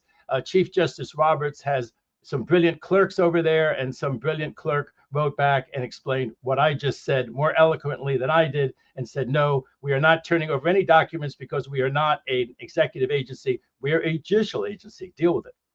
And likewise, control over the federal courts shouldn't be something that the administration, that's what they want, right? They want control over the federal courts. That's Hungary. That's Hungary. That's right. Make America Hungarian for the first time. No. This is just absolutely, this is really frivolous. If they file this case in federal court, I think this will be found to be frivolous litigation. Now, quickly to the other SCOTUS decision, the Supreme Court allowing Donald Trump to ban transgender people from the military. It's a pretty big decision, David. It's a huge decision. It's the so-called shadow docket. So a judge, I think in the Bay Area, or Washington State, got this case. The named plaintiff couldn't be more out of central casting for the plaintiffs. He or she, I forget which way the pilot transitioned, but it's a pilot with 20 years experience that we taxpayers paid $20 million for his or her training, their training. Emily, Commander Emily Schilling is her name. Yeah. So Commander Schilling, we paid $20 million for the training of this person. This person has served honorably, no dings on his, her, their record. And it's also brought on behalf of 7 or 8 other officers. Now, you can expect that there might be two situations. One is the people who actually are in the service, and the other would be for people applying to be in the service. Apparently, when Trump tried to do this the first term, Mark, it applied to people who were just applying. And if you were applying and you were trans, there were all these roadblocks or just complete barriers put in your way. But it didn't apply to people like this commander. Now they've gone even further. Trump 2.0, they've taken the position that not only should you not be serving our nation and our armed forces if you're trans, but if you're trans, get out. You're fired. What would Trump say? You're fired. Yeah. You're trans. And the position is extreme. The district judge said, no. During the pendency of the litigation, we're going to allow the people who are in the service, who are trans, to stay in the service. The Ninth Circuit refused to disturb that. The Trump administration ran to the U.S. Supreme Court, and 6-3, they dissolved that injunction. So that means that for the couple of years that the litigation may last before it's finally decided by the U.S. Supreme Court, they can kick trans people out of the service, and they're going to kick hundreds of people who are serving honorably and well in the service out of the service. It's just astonishing. And of course, the three moderates to liberals dissented, but That's the way it is. The injunction's dissolved, and they're going to start kicking service members out of the service if they're trans. I mean, to me, it's just it's an abomination. I mean, if these people are not performing, then you can get rid of them. But otherwise, they don't have any of that, Mark. They don't have any of that. It's just all because you're trans. It's nothing based on your performance. They had plaintiffs who had excellent, unblemished performance records in the service. There's a lot around this Abrego Garcia case. There are news organizations trying to get court records to be unsealed. The state secrets privilege is being invoked by the Trump administration in the Abrego Garcia case, so they can avoid handing over the documents in this legal battle that they've admitted involves someone that was deported illegally. And it kind of dovetails with something else, because there's a Libya strand to all of this, because a judge warned the administration that you can't start deporting people to Libya because it violates prior court orders stopping you from these deportations without due process. Can you bring this all together for us? Sure. You know, I said that I thought Trump and his administration was going to get some sense on this issue, and people kind of chuckled because it was like, well, they haven't gotten sense on so many issues. They have it on tariffs. They have it on, a dozen things, 24 things we can name. But I thought they were going to get some sense on this issue, and I think they are getting some sense. In other words, I don't think that we're going to see a plane take off for Libya, because this judge made it very clear that, picking these worst hellholes around the world and sending people who aren't even from there to those places is, you just said an abomination about something else. This is not American values. This is not what we stand for. We've never done anything like this. I think even in wartime, we didn't do stuff like that. You can say we had the renditions, but the renditions under W and Cheney, they had a certain goal, which I don't share, but there was a certain goal to them. This is nothing but cruelty and horror for nothing but cruelty and horror's sake. Obviously, Trump would tell you, I've scared those people. They don't want to come here right now. They know they hang around for a while and they get deported, and they don't go back home, with a pina colada. They go to Libya where they're tortured. But that is never what America stood for. And I just don't think that he's going to ultimately push that. I don't see the new flights, going to El Salvador. Maybe that's happened. I haven't been watching. Turning to Abrego Garcia, it's difficult for these federal judges. I mean, the rubber hits the road, Mark. They have life tenure. They have tremendous protection. They have the U.S. Marshal Service to make sure nothing happens to them. But the hardest one is to stand up to a really willful president. And that's what they're faced with, these district judges, having to stand up to a really willful president. So I think that it's sort of having these documents at least be filed in camera. We're going to be sure, I think, that the judges are going to get it right. It will be exposed one day, and not that far down the road, it will be exposed what's in those secret pleadings. Maybe it makes it a little easier for Trump and the administration to back down, that, it's not being splattered across the front page every day. But yes, these things that ought to be transparent, they ought to be out in the open. Federal court is public. Except that there's some compelling reason to keep it in camera, to keep it secret. But a lot of this litigation is now going in chambers, in camera, secret. But it'll come out soon enough, and maybe some common sense will prevail. These judges are going to lower the boom on some of these administration officials. They will be held in contempt. And we've talked about the fact that Trump could ultimately give those people a pardon from criminal contempt. But wow, Trump is not willing to fight every fight. He's not willing to lose popularity after popularity. Right now, he thinks he's on pretty strong ground because he can call Abrego Garcia a wife beater. But I think that's running kind of thin. And people are saying, you know what? Maybe he's a wife beater, maybe he isn't, but a judge ordered that he could stay here and you violated the order. Maybe some of these people aren't nice people, but you know what? There's a lot of nice people in the criminal. There are a lot of not nice people in the deportation system, in the criminal justice system, but we give them due process. Sure. The average person, you walk into a bar and say, should a guy get due process? They say, yeah, you can't just take a guy and throw him in jail. He gets a trial, deportation, he gets a hearing, maybe in front of a judge, but he gets something. He doesn't just get thrown onto a plane against the judge's order or without a hearing that's contemplated to be held. So sadly, we're aware of more of the specifics, I think, than the average guy. You walk into a bar and ask about it, and I think that the immigration thing is still a net win for Trump. That's what worries me. And as I've said before in this show, and I'll say it again, Abrego Garcia is not coming back under no circumstances. Trump will not allow it. He is going to big time and Bigfoot the SCOTUS decision or any other decision. That guy is not coming back. If they have to kill him they're in wherever he is now, El Salvador. He's not at the max prison, but he's in another prison. They'll do it because he's become a cause celeb, and Trump doesn't want to have the mistake of having deported him revisited upon him for all the reasons that you said. Like, I don't think Trump's willing to do this. I don't think Trump's willing to do that. He's not willing to see the gaggle of media that will surround that Garcia returning to this country to remind everyone that Trump made a mistake. The administration made a mistake when they deported him. That's my opinion. It may be wrong. I hope it's wrong. The guy does deserve his day in court and due process, but that's what I think. I have to move to DOGE, and this is the last thing because this is huge also to me, David, and I think you'll agree. The Trump administration is asking the Supreme Court to clear the way for DOGE, Elon Musk and crew, to get into the Social Security systems that contain the personal data of millions of Americans. I mean, this is a Supreme Court plea, and I'm wondering how you think it's going to go down.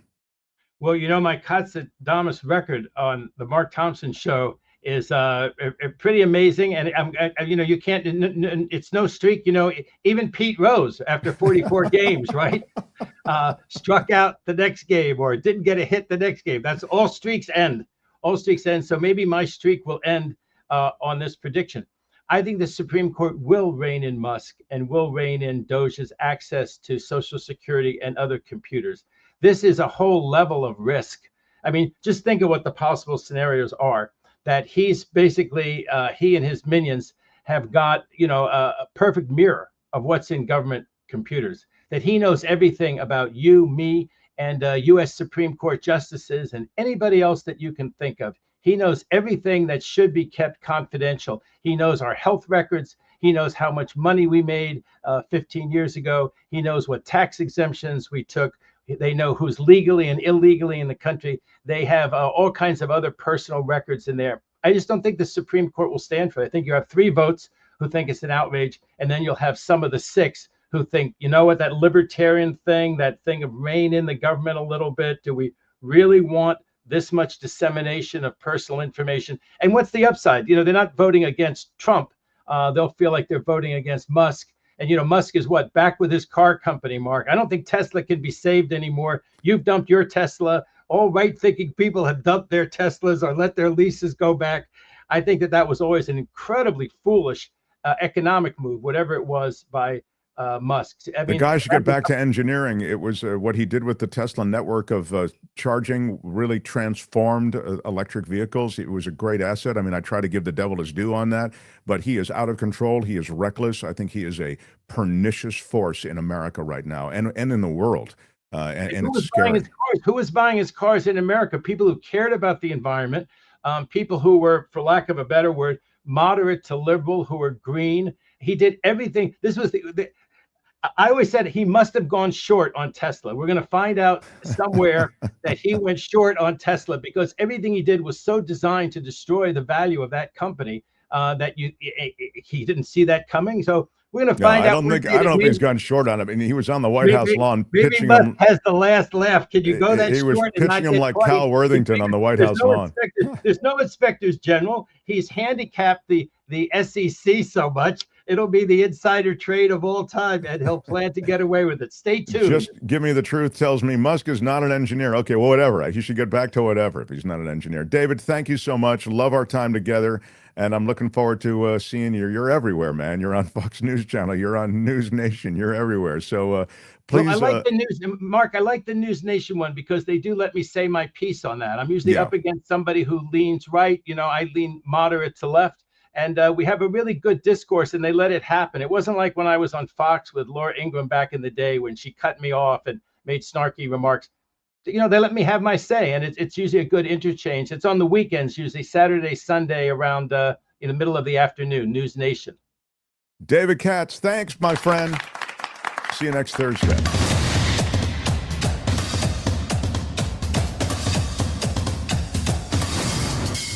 The Mark Thompson Show. This is Mark Thompson.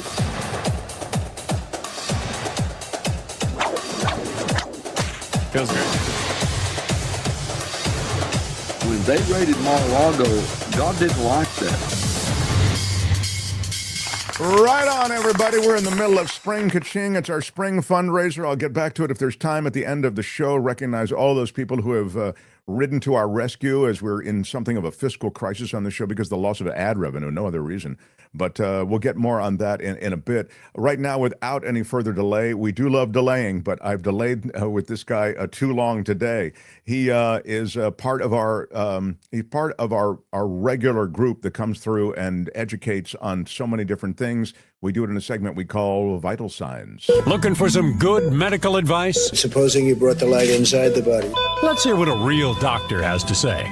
This is Vital Signs on the Mark Thompson Show. He is a real ER doc, and he knows his stuff on all these scientific studies and medical breakthroughs. How about it for Dr. Michael Daignault? Yes. Thanks for your patience. Great to have you here. There is something going on in California that I know you've been watching quite closely.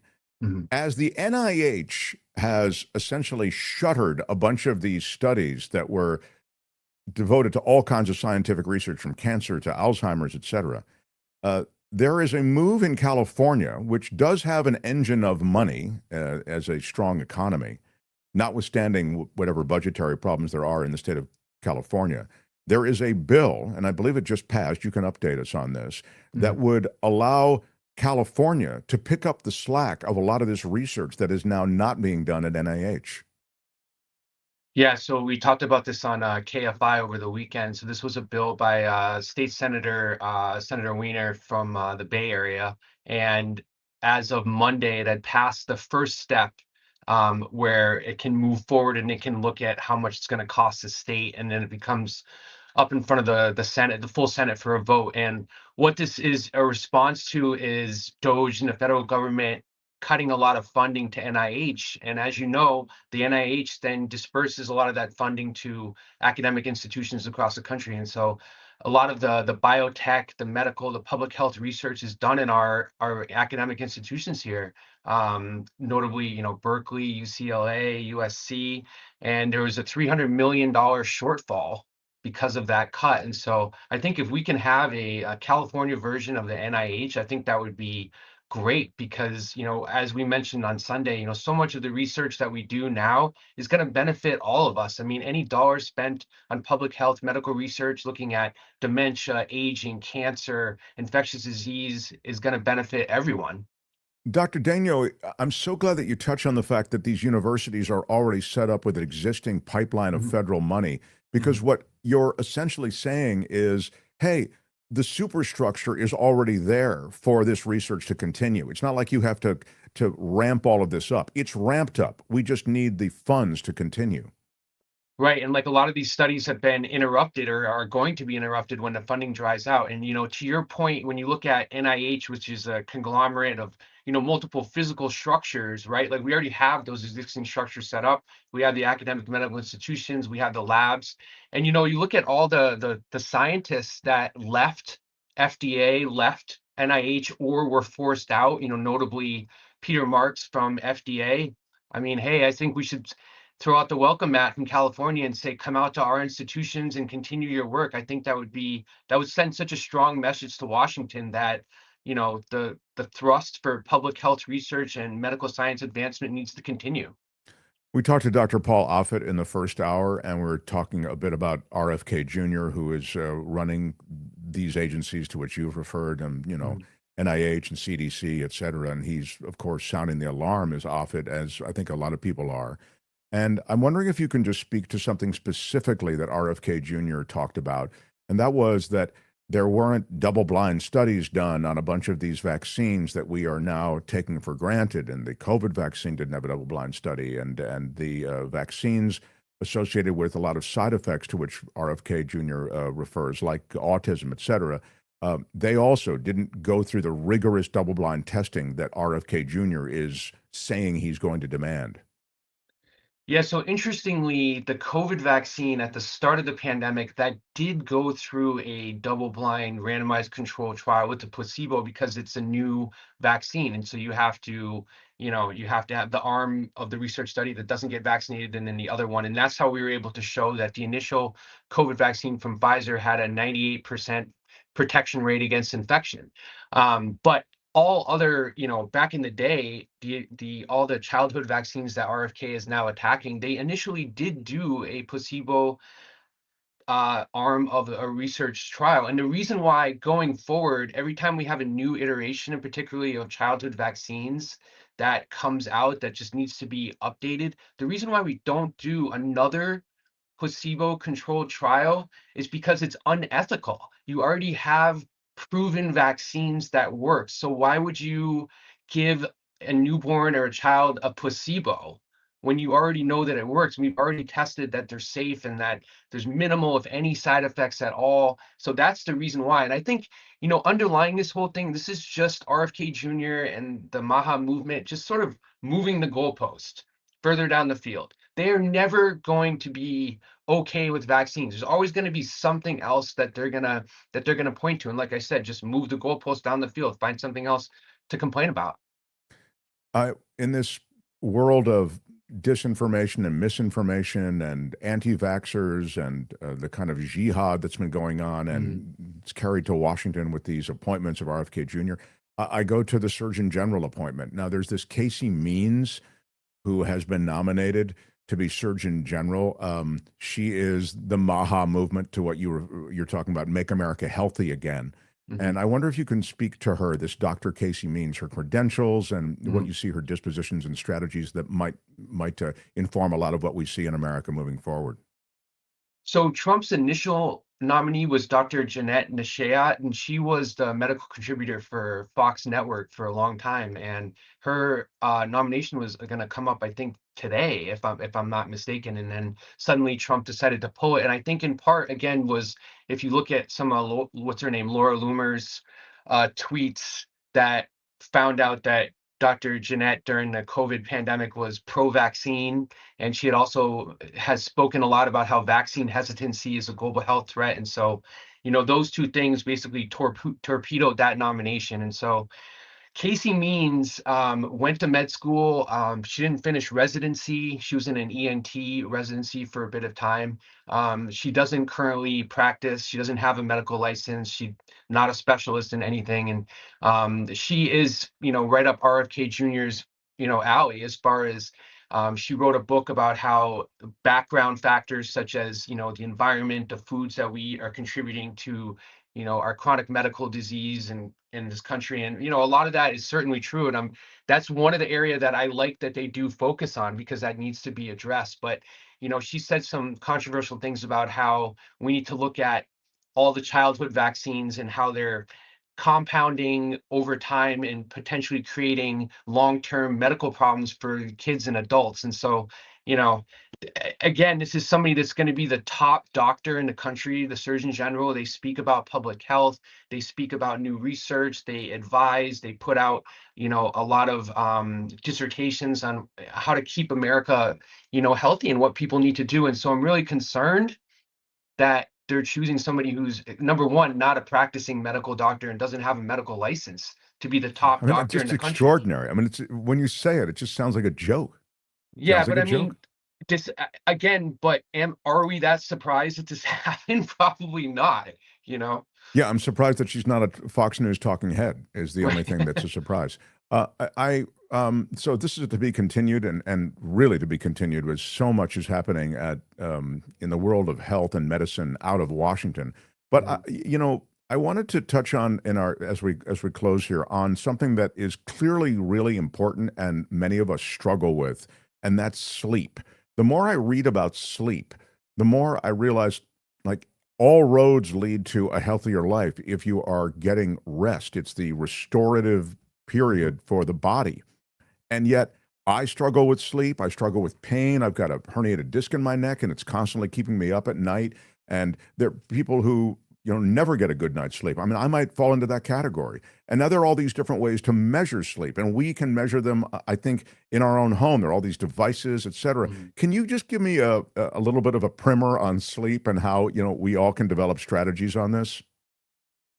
Yeah, I mean, you hit the nail on the head. Sleep is so important. It's something that, I really struggle to optimize and have made it a big focus in my life. And, I've tried a lot of different, ways to, as you mentioned, track my sleep and then incorporate, different ways to wind down. And so I think the most important thing you have to remember about sleep is that it starts first thing in the morning.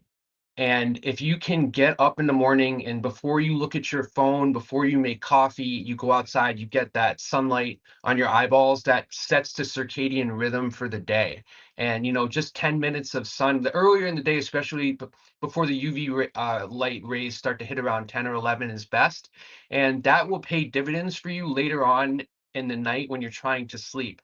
And so the other thing you want to remember is you have to have a good wind down technique. And so that's, not looking at your phone after dark, wearing blue light blocker glasses. If you need to work or look at your phone, I mean, after hours, like I'm still on my phone, I'm watching TV, but as soon as the sun goes down and I'm at home, I put on my glasses and just wear them at home.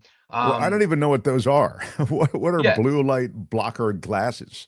So blue light is, if you're exposed to too much blue light after dark, it can affect your ability to fall asleep because when the sun goes down, your brain releases melatonin to signal to the body that it's time to get ready for sleep. If you're looking at too much screens, all that blue light prevents that melatonin from being released. I And so see. your So the blue light is coming from the screens. It's light from the screens. That's blue light. Exactly, Okay. yeah. Okay. And so, you can get blue light blocking glasses at Barnes and Noble for $10, and there are fashionable ones, there are basic ones, whatever you want. And I swear by those. And But so can I wear them and still look at the screens? You're saying it just reduces the amount of blue light? Oh, there they are. Yeah, I Okay, mean, it's right. It's not optimal to still be on your phone at night or watching TV, but if you need to, it does make a big difference, I feel like, because a lot of us are very productive in the nighttime hours. I know I am.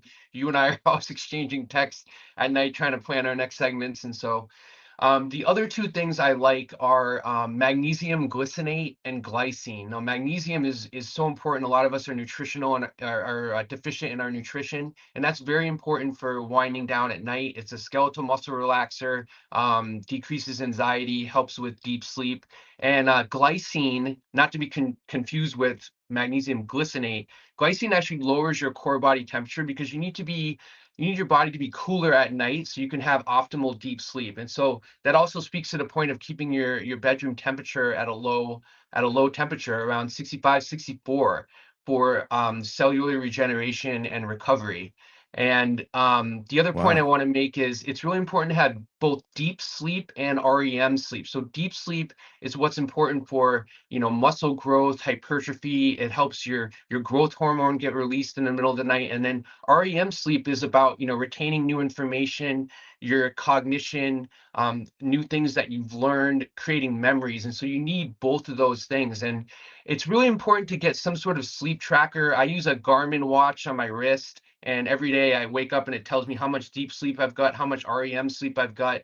And you can see how it changes over time, and you can look back and see, okay, I did this yesterday, that didn't work, I had less deep sleep, I have to make that change for the next night. And I tell you this, as somebody who switches back and forth between day and night shifts a lot, tracking it is the number one thing. You got to get like a baseline metric of where you stand before you start implementing some of these changes.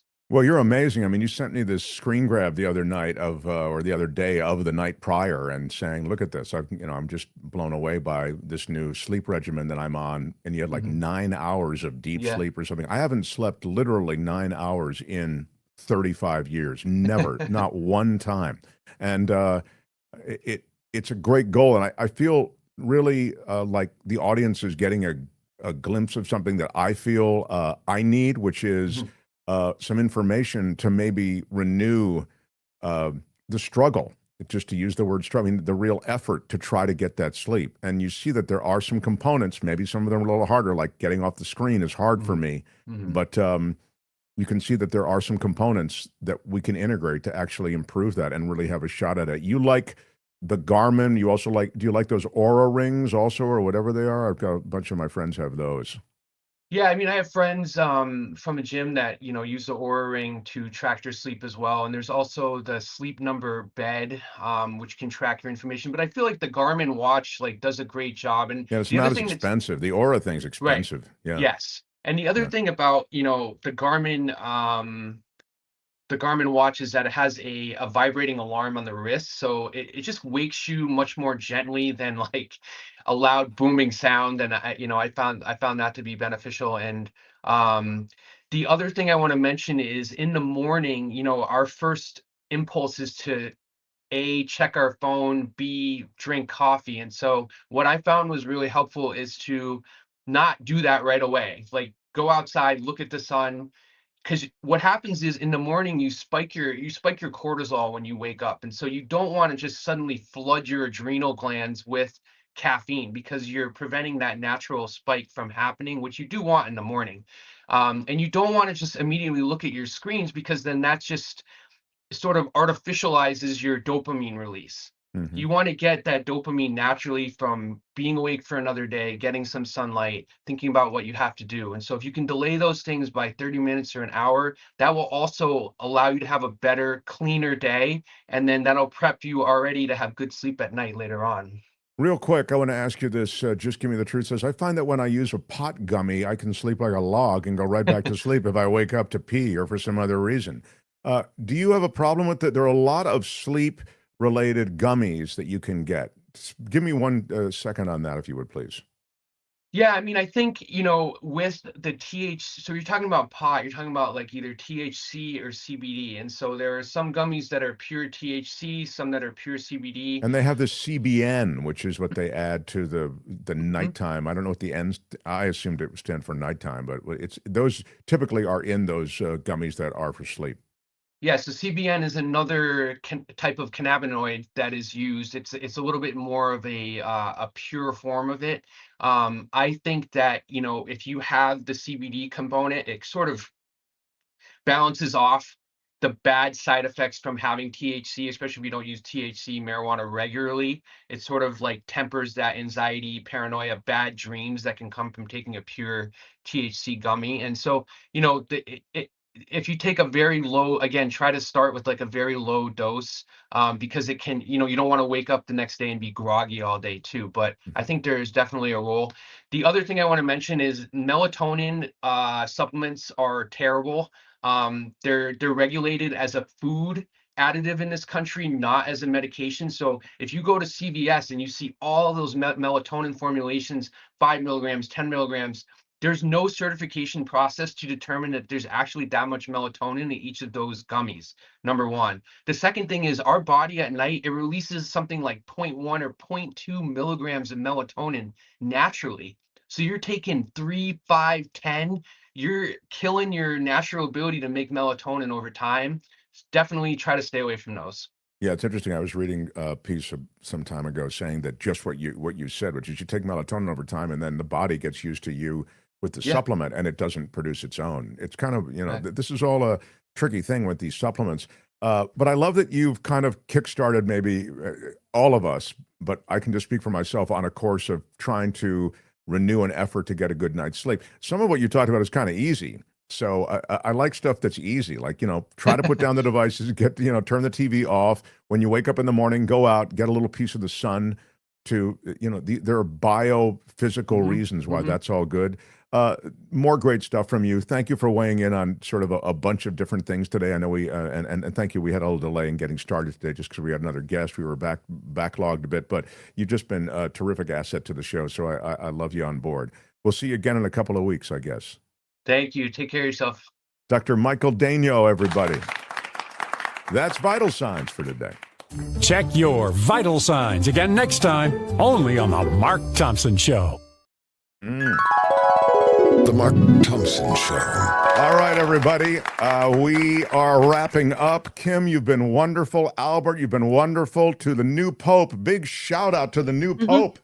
American. Big shout out. Yeah. Said he's ready to start poping right away. Isn't that what happens, Albert? You got to start poping. There's no, there's like, they don't like warm up in the bullpen for Pope. You're in. I mean, they were warming up this whole time with all that smoke and trying to figure out who it was. I'd hope he's ready. I know. Pretty big time. I'm very excited about the history that was made. I also,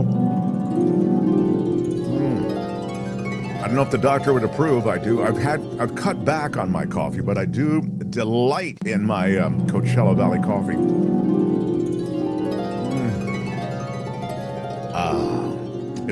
You can be just like your Uncle Mark and have yourself a big, rich cup of coffee every day. CoachellaValleyCoffee.com. Use the discount code MarkT for 10% off. But one of the great things about Coachella Valley Coffee is that it's called Coachella Valley Coffee, but they've got tons of tea, and these are curated teas, and they're tasting notes on everything. There's loose leaf, there's bag tea. Check them out. And on everything, teas, coffees, spices, the cold brew, put it all in your bag. Put in our discount code MarkT, and you will get 10% off. It's all organic from women-owned businesses, and they are a great supporter of the show. As we wrap up, also, Albert, do we have my last? I wanted to. I think that's it, right? Do we have anything else? Tell me, Kim. I was getting into the guest today in a big way because we were going from one to the next. You know, we have so much to tell you tomorrow. We have a lot going on tomorrow, but it's also Friday, and that brings us, hopefully, fingers crossed, Gators in Friday Fabulous Florida. Oh yeah, that's right, Gators, and then what? And then you've got Avila, Avila and Shore coming through. Michael Snyder. It is a Friday not to be missed on the Mark Thompson Show. I'm loving it. Kim, you have been awesome. People don't even realize all the hard work that you do behind the scenes, and I'm so grateful. Albert, you do moderately hard work yourself, and so I appreciate it. What? I do adore my Albert also. Albert brought the Catholic knowledge today. We love it. He did. Well, he brought some irreverence, and only a Catholic person can be irreverent on the day that a new pope is chosen. Yeah. You know, it wouldn't be really appropriate for me to be super irreverent, but Albert can get away with it. So, all right. Thanks to all of our guests, Dr. Paul Offit and Dr. Michael Daignault, David Katz, and please share our show and many of those conversations across your social media to help us grow our channel. And now, Shadow, if you would, please. I'm Shadow Stevens for the Mark Thompson Show.